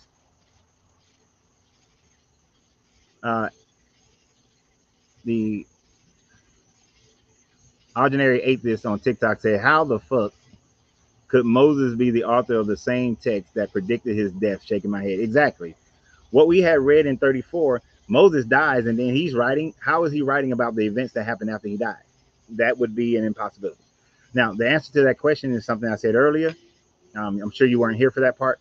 Is the fact that these books, the Deuteronomy was written in around 800 to 800 BCE time frame. So this is centuries after supposedly the Moses story happened. So it's not being written by Moses at all. And you're not going to find a scholar that disagrees. Even the apologist agrees with that. Coach, where do you think we come from? Have no idea. Um, I'm not completely sold on the common ancestor evolution story. I'm not sold on the seeding story, or I'm not conceded on or the Anunnaki story. Honestly, I think that there were civilizations here prior to the Younger Dryas freeze and flood, and we were there was humans around before then. Not exactly the same type humans. Well, before the Younger Dryas flood, that before the let's say 50,000 years ago, I think we were how we are today. We were Homo sapiens. But when you start to go to 100,000, 200,000 years ago, I can't say we were the same Homo sapiens that we are today, um, because adaptation happens. There's you can't defeat adaptation. That happens. It takes a long ass time, and with people being isolated, it was easier to happen. But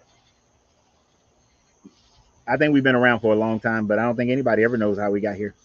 That's the big question, and most humans have to have an answer. I don't have to have one. I just know we're here.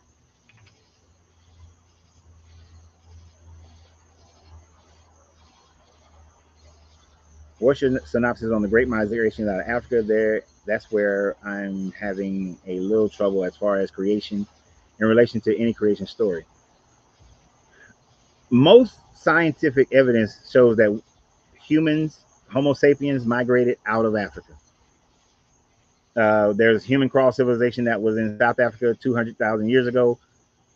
We might most likely migrated out of Africa. How those first humans came about, don't know. But I agree 100% with the migration out of Africa, because there really isn't any civilization that there really isn't any evidence that point to any civilization existing prior to the African civilizations.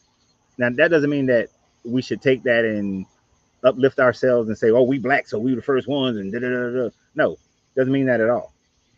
It just means that that's just where people came from, and history is always evolving. Conquered, conquered, and conquered, conquered and conquered.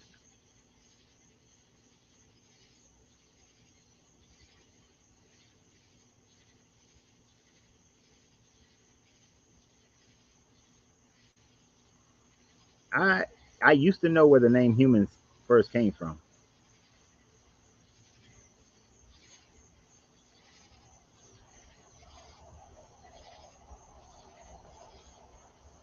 Why do the Bible have Judas dying two different ways? The other version, he fell over dead while working in the field. Yeah, because you have different authors writing the stories from different points of view and thinking, for whatever their agenda was.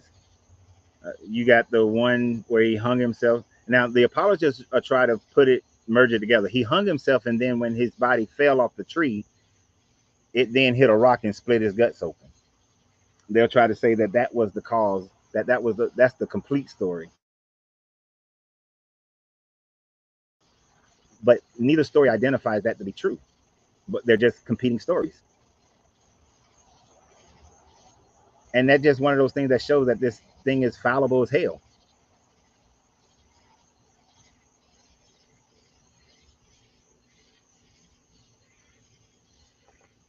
Yeah, I do think we come from this planet. We are built for this planet. We can't go to Mars and live. We can't go to Jupiter and live. We built for Earth. We Earthlings.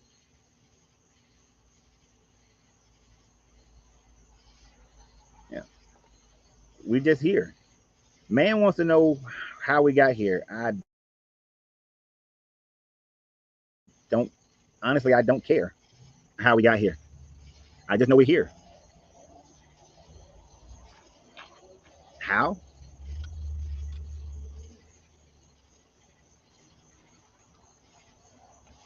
I don't know.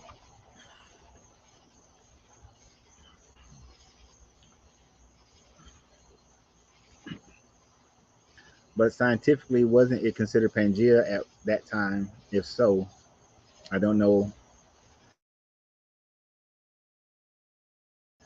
Um, so when you research Pangea, one of the things that you have to recognize is that Pangea, with the slow movement of the continental drift, and looking at how far distance each continent is away from each other, Pangea had to have been like a million years ago, a million plus. I think like 3 million years ago. There's no evidence of any humans being on the planet 3 million years ago. There could have been. I'm not saying that there could not have, but there's just no evidence of that. So until there's evidence of it, nah.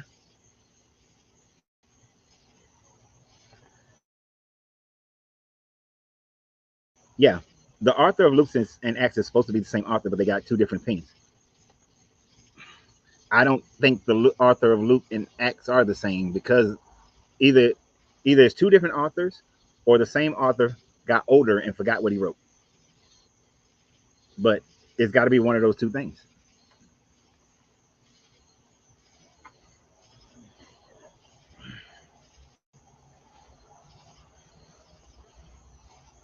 Yeah, the Earth is not flat.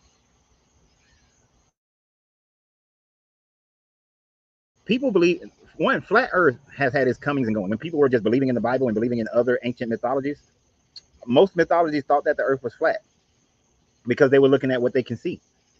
But as we've grown in technology, we know that the earth is not flat. Science don't work. The science of flat earth don't work on earth. But one of the ways to hold on to your religious belief is to believe that the earth is flat. If you believe in these books, then you should believe that the earth is flat.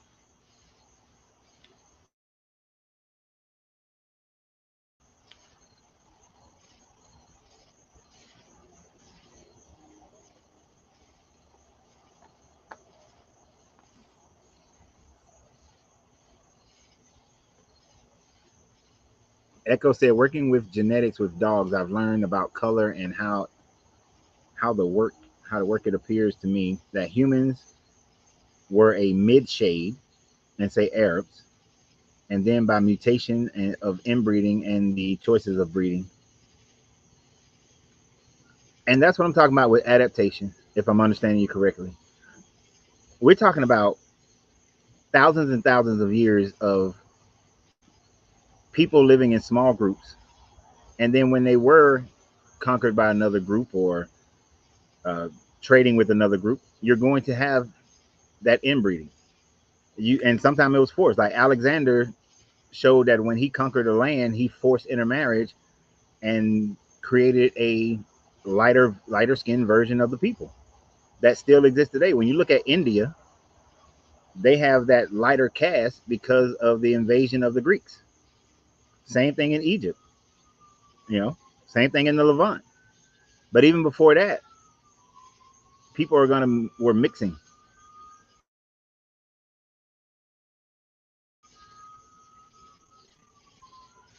Go up in a helicopter. I've been much higher than a helicopter. The earth still ain't flat.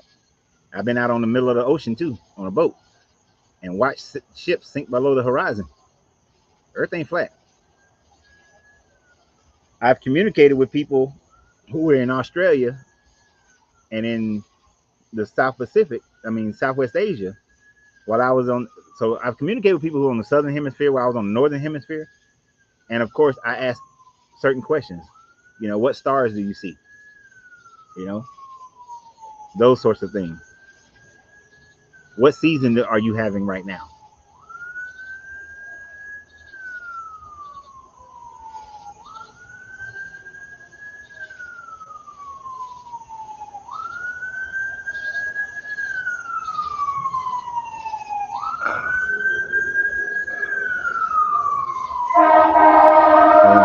Let this thing go by and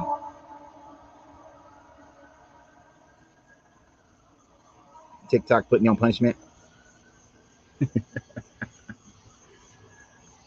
Um, yes, the Earth is round for the most part. It's not a perfect circle, but it's round. Say they never landed on the moon. I'm neither for nor against that.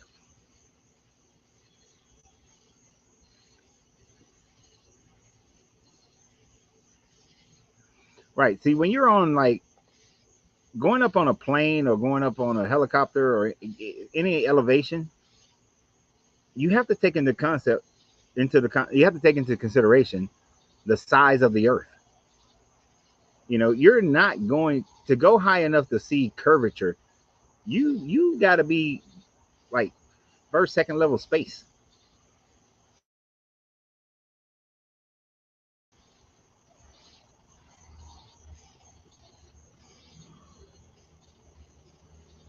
Tell the fire department to keep it down.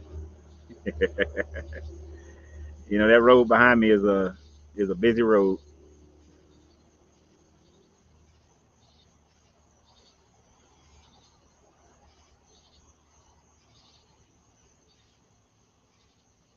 But when I see like, oh, look at they using a fisheye lens and all this kind of stuff, it's like, come on, man. You know how far away from the Earth you got to be to actually see the curvature of the Earth? But science just proves that the Earth is round. See, they need to see Christian mindsets and biblical reading mindsets need either think that the earth is flat, because you have those things like the devil showing Jesus all the nations on the earth. Well, that only works on a flat earth. So that makes you have to believe in a Jesus. That makes you have to believe in a flat earth if you want to believe in Jesus. You know, if you want to believe in the Old Testament, you have to believe in a flat earth because of the way it describes it. Now, I think somewhere, I think Ezekiel, maybe. I think in Ezekiel, it does describe the earth as being round. I'm not exactly sure. But there's a few that does. I mean, and people have tried to use mythologies to explain things, like in the Chinese creation story. Well, the Chinese kind of flood / creation story. The Chinese have a firmament in their story, and they say that the reason why the sky curves is because Noah, when she patched a hole in the firmament, she cut, and the pillars of the earth were knocked down because these two demons knocked down a mountain. She chopped off the legs of a great tortoise, and because the legs aren't equal, that's why there's a curvature in the sky. But the ancient Chinese thought that the earth was flat. But that was based on their eye test.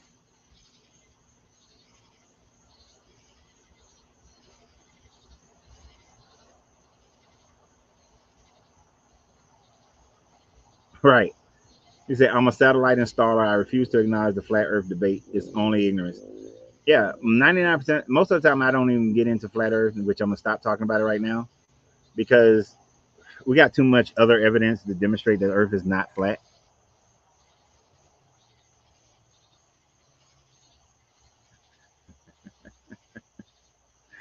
I like that Tim said rockets go sideways for a good reason.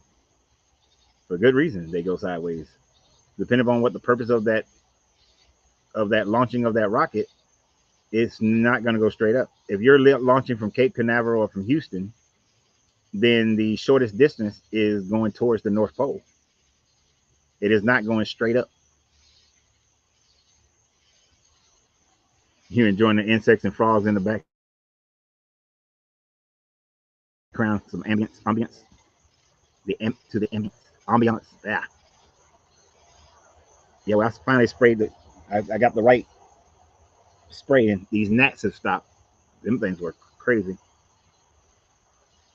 Right, Earth shadow on the moon proves that it's round. Yeah, that part. Yes, let's switch the topic. Yes, Jazz, J Swiss time.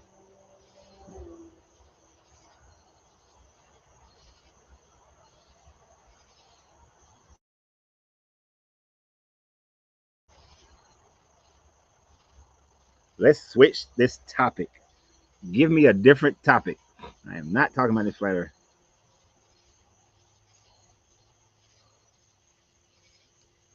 We are not talking about a flat earth at all.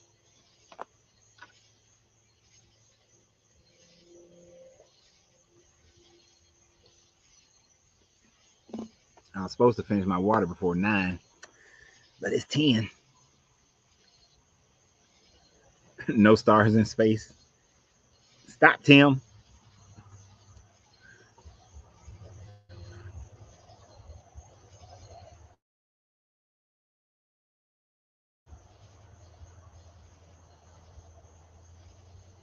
So you said we left off talking about Moses and how he could not have written things. No, it's virtually impossible. Like I said, even apologists recognize now that Moses could not have written the first 5 books of the Bible. Right? He could have been writing about his death. He would not have been writing about what happened after he died.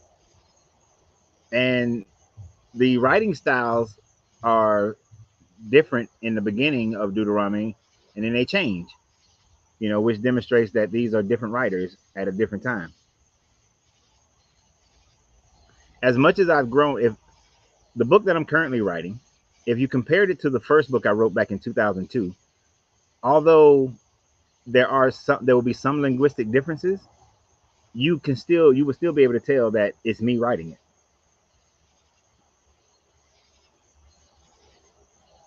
There is not a dome. There's an atmosphere. There's not a dome. I'm not doing that, Mahalel.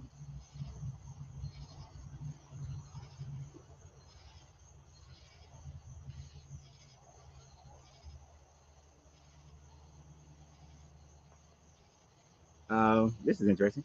Jazz Swizz Time said the Jesus thing they got going on. My ex got kicked out of her church that she grew up in, all because she kept a secret of her husband hitting her a few times. They kicked her out because she kept the secret. Usually they keep you in the church if you just don't say anything about being abused.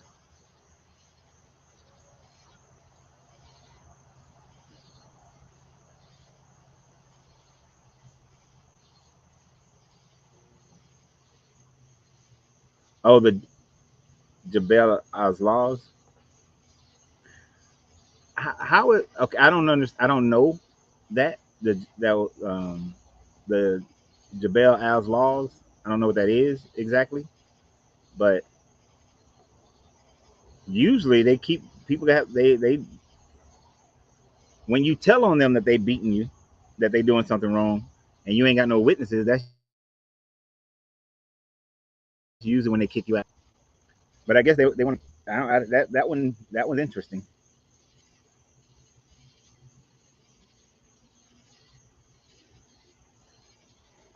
Yeah, the Old Testament.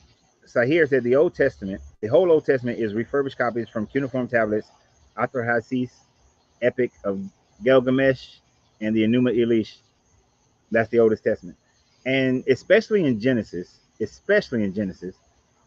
you can tell that they are borrowing from those texts that were being passed down to them from the Assyrians when, while they were being captives of the Assyrians and captives of the Babylonians, that they augmented their own history, created their own history, I should say, by adapting some of the teachings from the Assyrians, which they got theirs from the Arcadians and they got theirs from the Sumerians.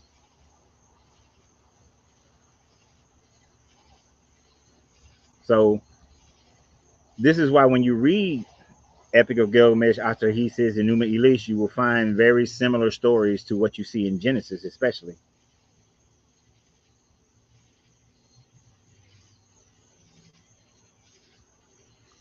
Oh, they kicked the husband out too? Good.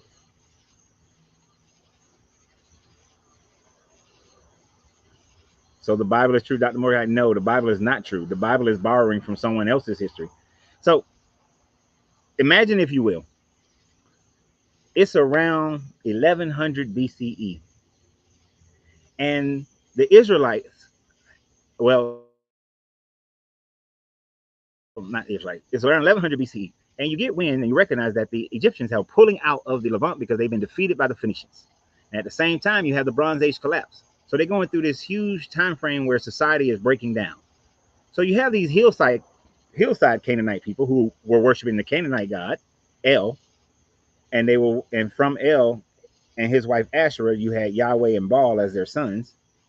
And so they developed, and because they started worshiping the storm deity of Yahweh because they did not want to deal with the storms, and they thought by pleasing that God, they would be able to get rain and all this sort of thing, they began to worship Yahweh. Now, having this autonomy away from the Egyptians, they started developing their own culture. Now, in developing their own culture, they had also the great powers at the time were the Hittites and the Assyrians. So they were adapting stories from them because they needed to create their own history in order to validate them as an ancient people. And so they took those people's stories and made them into their own stories. And then and this was being passed down a word of mouth for about 200 years. And then during the northern Israelites dealing with the Assyrians, this is when they started writing it down. And when they wrote it down, of course, they made their additions and subtractions to make them have their own glorious history and make them a people of antiquity. So it is not true at all, not even slightly, because the Assyrian story is not true. The Arcadians, even the Sumerians, wrote their stories on their cuneiforms on their cuneiform tablets at minimum 3,000 years after the supposedly events happened. So even they were creating a history, an ancient history for themselves, based on observation and based on mythologies. So even their stories can't be validated as true.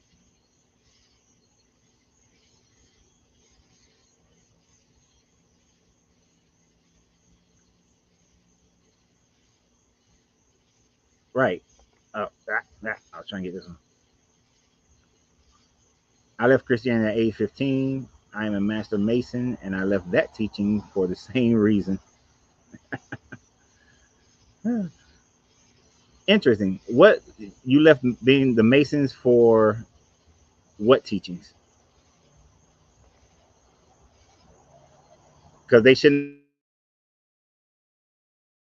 not have been teaching Christianity. Is why I'm saying that.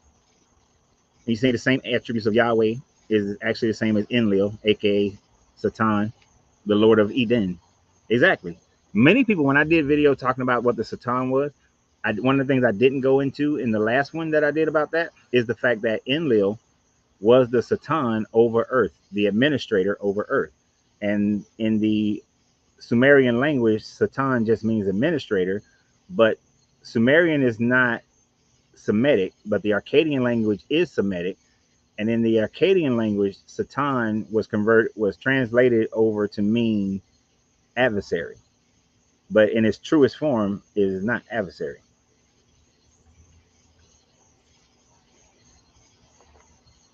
Okay, the cross of Christian beliefs and the teachings of Solomon. Yeah, a the problem with a lot of Masonic lodges is that the ones that are ran by Christians often like to incorporate those Christian teachings into it instead of going to the Kemetic rites, which is what they should be going to, is the Kemetic rites and not the Solomonic rites.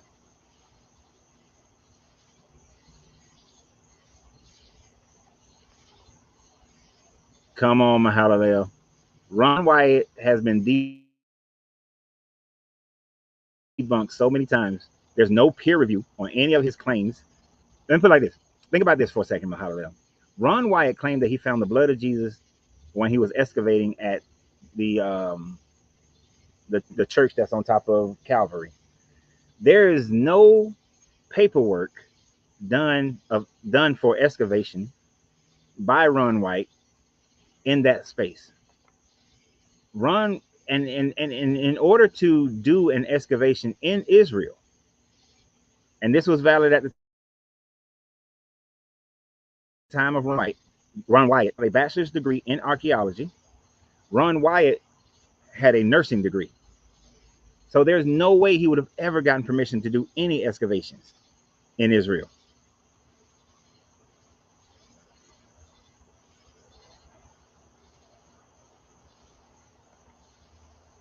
Wasn't there a group of people who basically voted what books to include? And there are thousands of scrolls. Yes, there was. And that reminds me of something that I meant to talk about earlier when we was talking about Moses dying, right? But this is a good segue into it. So what you had is that after the Council of Nicaea, Athanasius, the bishop of the Coptic Church in Egypt, was tasked with making sure everybody worships Easter at the same time frame in the Roman Empire. Uh, and one of the other things that he would do was Athanasius would put out what books he thought should be canon and what books should not be. Well, after about 29 years, his list became the list. Now, he wasn't the first one to write a canon list. Other people had wrote a canon list as well, but his was accepted about 29 years after the Council of Nicaea. And then there was still some haggling back and forth, but yeah, they decided it. Now, one of the more interesting things is that you will read in the book of Jude how the archangel, no, yeah, the archangel Michael debated with Satan over who should get Moses's body, since nobody knows where he was buried.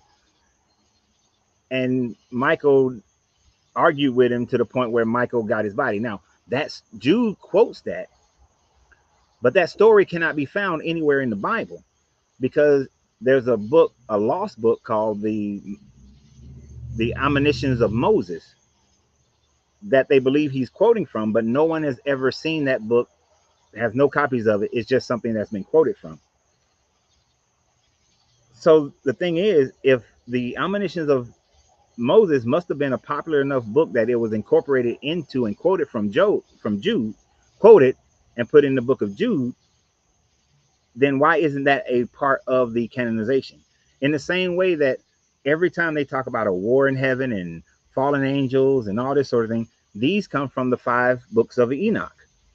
So why aren't the 5 books of Enoch part of it? If you can talk about it, why isn't it part of it?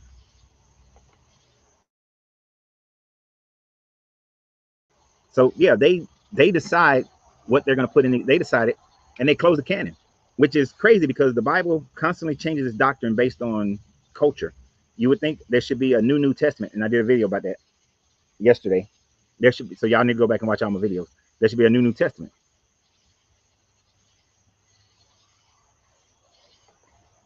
Do Muslims read the Quran? If you're in a lodge that is ran by Muslims, then yes. Instead of having a Bible up there, they will have a Quran up there. And this is what they're supposed to do in a Masonic temple. And I'm not breaking any rules by saying this, but what they're supposed to do in a Masonic temple is that um, you have 3 main books that you can teach out of. I'm just getting TikTok back up. That's the Bible,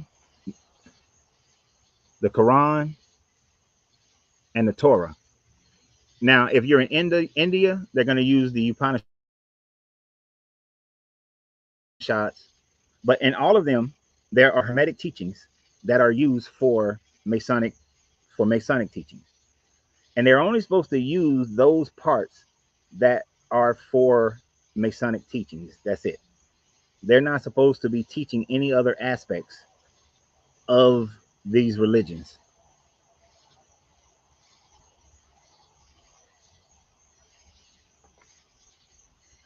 YouTube have run Wyatt's claims, but like, for instance, him claiming he found chariots at the bottom of the Red Sea. Well, those chariots, one, they've never produced them. Two, the chariots that have been found in the bottom of the Red Sea don't fit the time frame of the chariots that would have been used during the time frame of the Exodus. So, and the gear that he claimed that he used, see, he doesn't have any recordings of him diving and finding these chariots, but the gear that he claimed that he was using is recreational gear, which would not allow him to go to the depths that he claimed that he found the chariots, the chariot wheels. So Ron Wyatt is he he he he plays on people's desires to have some type of factual proof of his stuff.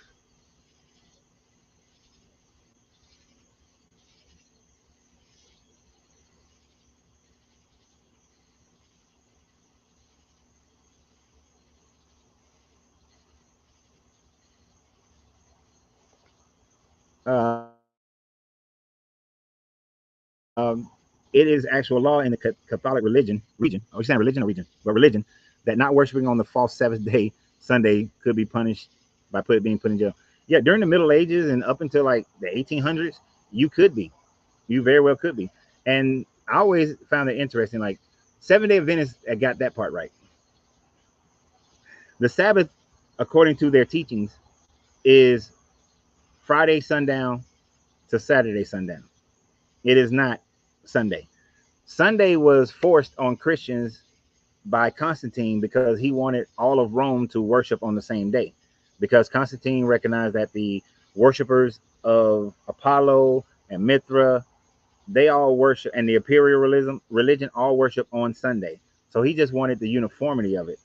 And so he forced that religion, he forced Christianity, the Orthodox Christians, to change it to Sunday, the Sunday that we do now.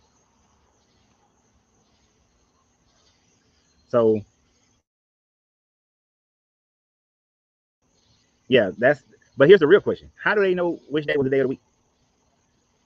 They got that from the Babylonians, because the Babylonians, when they were in Babylonian captivity, they worshiped Baal and Marduk on Saturday, because he was also represented by Saturn.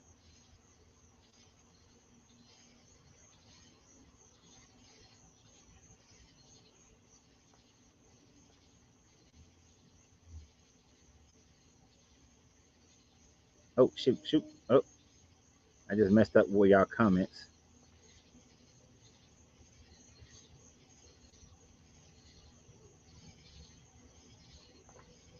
Yeah, what was it? He tried to pass off wheels he found in the Red Sea, said that they were part of the Pharaoh's army, and they weren't. The spokes on the wheels were the wrong number of spokes on the wheels for that time frame, for that era.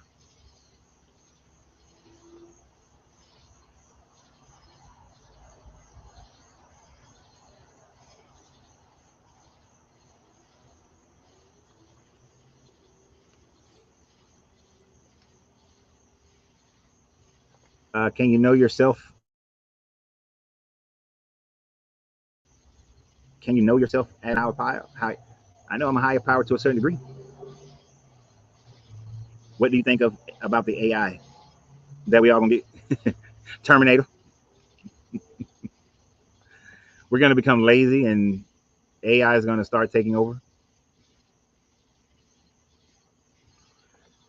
Yeah, Dr. Ray Hagan is a good researcher. I've seen some of his stuff. I haven't seen a lot of it, but I've seen some of his stuff.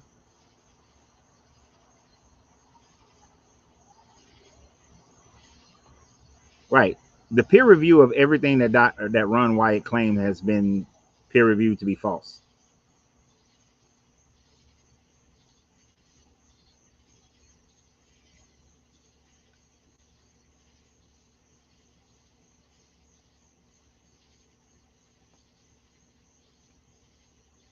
Yeah, for me, it's like if I don't know, I gotta know it, or I'm not into believing shit. I need to know it. If I don't know it, then I'll just say it's theorize this or theorize that. The current theory, the leading theory is this or that.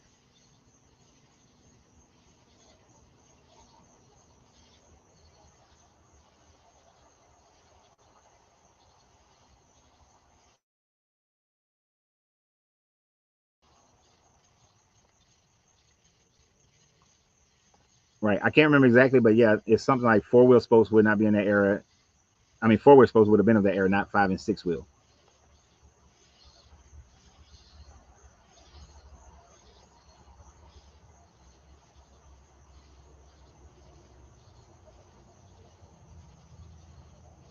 See, proof right there. People who just have to believe this book and need to believe this book will just accept what Ron Wyatt says and will not go read any peer review and recognize how wrong Ron Wyatt was.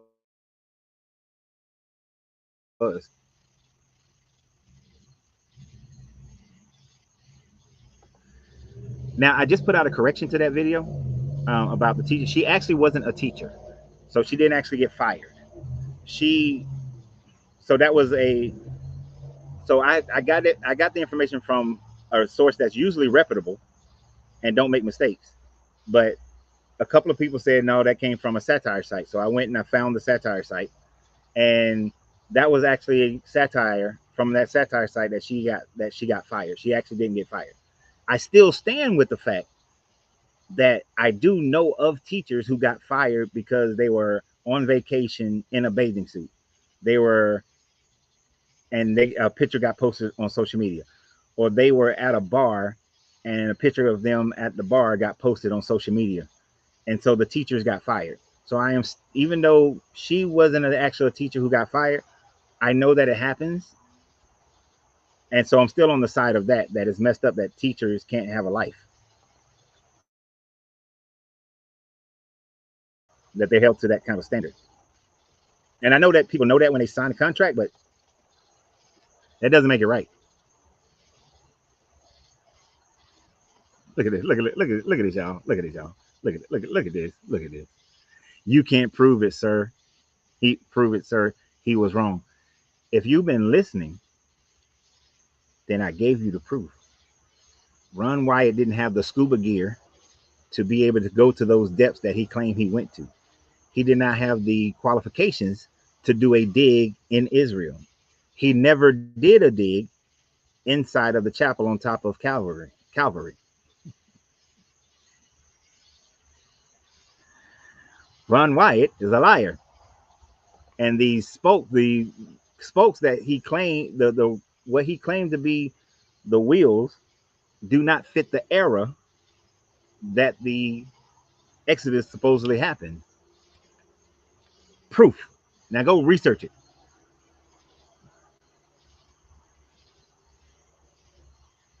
Grand Rising Carlos. out in Austin.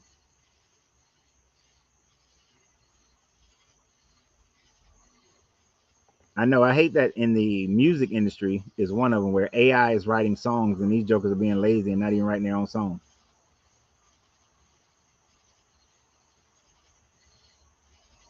And I know he wasn't listening.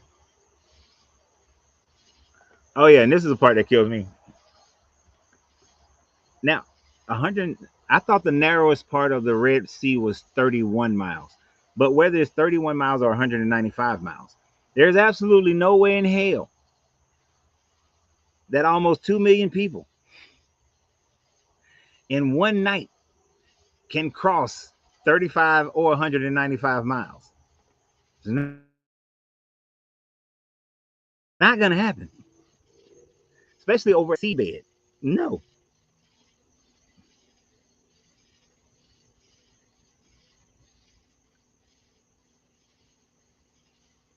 I mean, think about that. They claim that they crossed the Red Sea. Now, if it was the Sea of Reeds, which is up in the Nile Delta area, which is only 6 miles, I will. That is more plausible. But the Red Sea, hell no, hell no. I participated in the Volksmark in Germany. That's 100 miles in 4 days, and that's doing 25 miles a day with a light pack. You telling me that they got all this gold and trinkets and all this stuff from the Egyptians and they got all their possessions and you got old people and children and wagons and animals and you cross the Red Sea through the mud at night? Man, come on. Come on.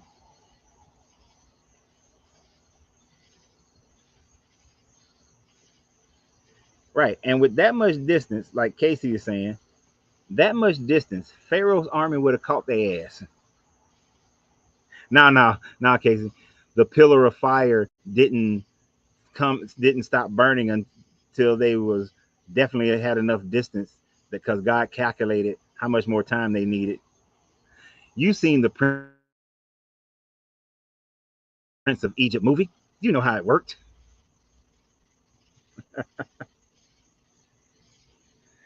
Now there is a phenomenon that happens in the north in the the Nile Delta area where there's this water that's about 6 feet, 6 to 8 feet deep, and there's a wind that blows across ever so often, and it blows all the water off.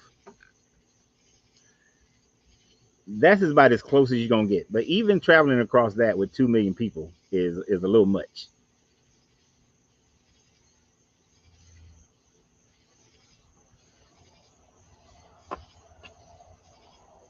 right? And if you fall on the coastline, exactly, you get there in about 2 weeks. Now remember, they got there quickly, but then they were afraid of the people of Jericho, according to the story, and so that's why they had to walk around in a circle.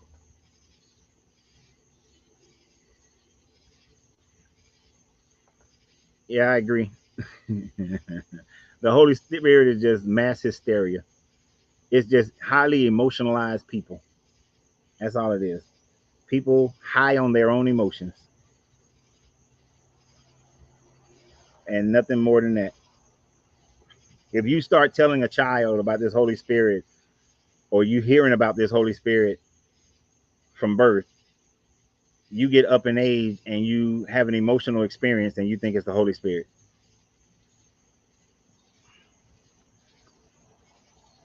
The same way that people who practice Ifa, you've been taught that you can be imbued by the spirit of your ancestors or the in spirit of Shango or Anansi, and because you've been told that and you believe that, you have an emotional experience and you believe that that's where it came from.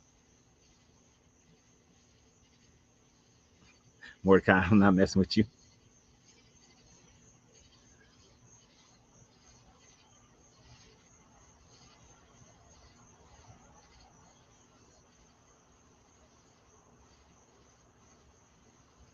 Yeah. And in most teachings, the Trinity used to be a man, woman, and child. And then they took the woman out. Like, and in some of the Gnostic creation, it was the Plamor, which was a man, the Sophia, which is the woman, and what's that little demiurge, the Yaldabaoth, I think, is supposed to be like the child that then went off and tried to create on his own without the Sophia and messed everything up.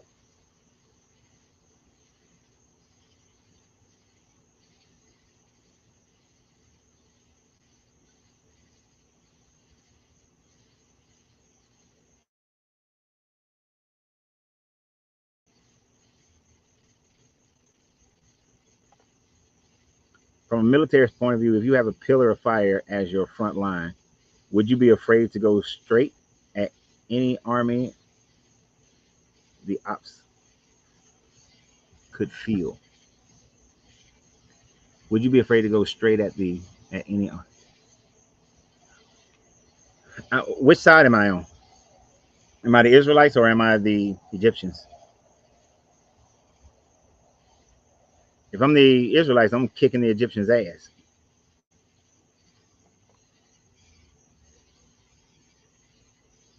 Right? The Holy Ghost knocked up Mary, exactly. Which is just a traditional thing that many people have taught from many different Mediterranean cultures of the big God coming down and having sex with a mortal woman.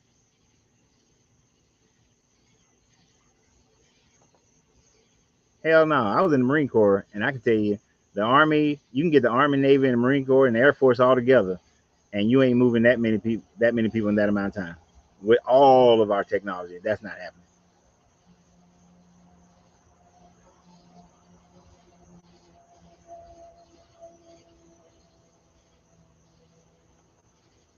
Yeah, if I had somebody trying to get me to go to church, to no, I'm not. See, I would just have to say bye to that person.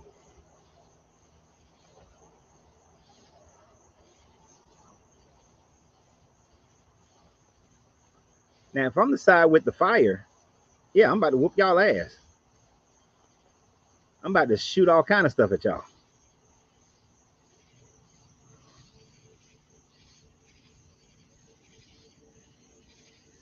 And I would agree. This God is a PD3. Definitely. You taking advantage of a young child. Simplify, Carlos.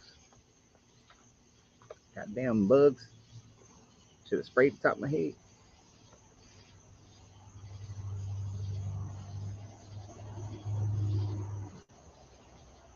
Right. This part has also bothered me. So Christopher said another thing that bothered him about Christianity. Why pick Israel, a tiny group in consideration of the whole planet, as your spokesperson? If God was all knowing, He would have known to voice. He would have known no voice. He wouldn't know violence was the only way that it would spread. Yeah, if He knew it, and if you were going to create, if you were God and you wanted to spread your religion at that time frame, then you would have had something happen at that time frame with the Romans, in Rome, because that was the most powerful nation at the time frame in that region. So that would have been the best situation. Or you'd have went with the was the cons up at that time? Were the Mongols the force at that time frame? Can't think of who was the force over there. But I would have got with a major forces, and I would have done it with all the major forces at the same time around the world. Where the Aztecs, Mayans, the Incas, not let me take this small little group, and then so this shit can go around as slow as possible.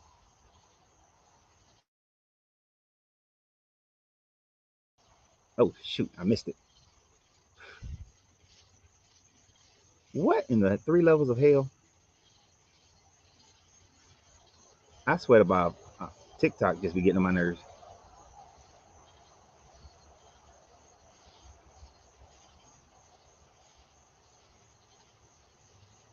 Getting on. I just fixed this thing where I couldn't get into all my channels, and then did it to me again. No.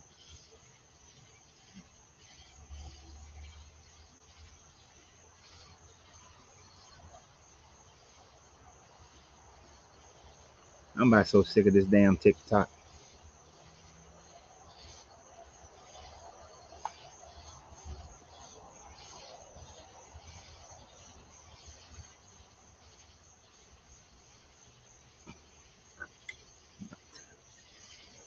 What in the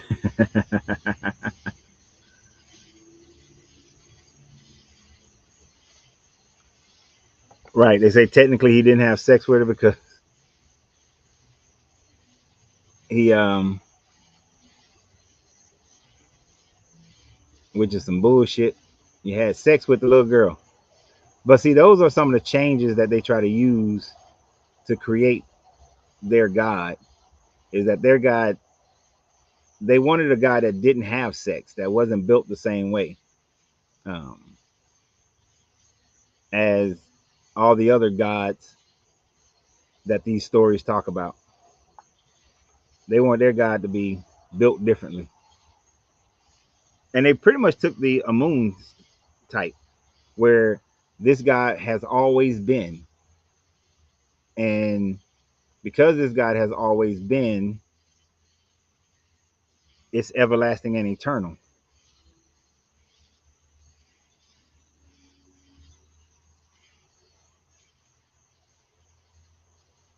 But the truth of the matter is that it was just their own creation.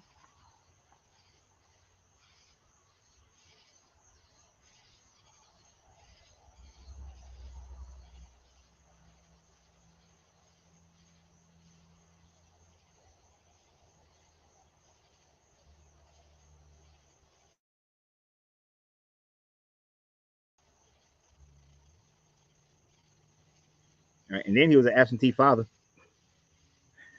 He let the stepdaddy stepped in. He had that stepdaddy vibe. Then they wrote Joseph out of the story. You know, he had Joseph in the story. Then they tried to make him old. Then they tried to make Mary a perpetual virgin. Just a bunch of bullshit. And they kept changing it. But it's too many bugs out here. I'm going to call it a night. So I appreciate you guys. And remember to keep sharing. I posted 3 videos before I started this live. So please go watch those videos, share those videos. Hopefully we'll be back tomorrow night. Don't know what the subject matter is going to be. And we'll continue our discussions. Those who support the channel by sharing and following the pages, I appreciate you. If you want to further support the channel on YouTube and Facebook, you can become members or subscribers and just keep sharing. And we keep growing. We'll keep growing. I have goals now. I have goals. My TikTok goal is 10,000 by the end of the year. My Facebook goal is 200,000 by the end of the year. And my YouTube goal is, I think, 30,000 by the end of the year. So the only way we get there is by sharing and by following the channels. Make sure your notifications buttons are on so that you get the notifications. So other than that, more things are going to be coming. You know, I got to have a t-shirt made with the free yourself to be self stuff on it, as well as line as life. So, and good journey, good vibration. I'm having some shirts made for that to further support the channel. So I hope you guys are interested in those things. But I look forward to our next discussion. And like I said, keep sharing the videos, keep that I produce every day. So y'all have a great one.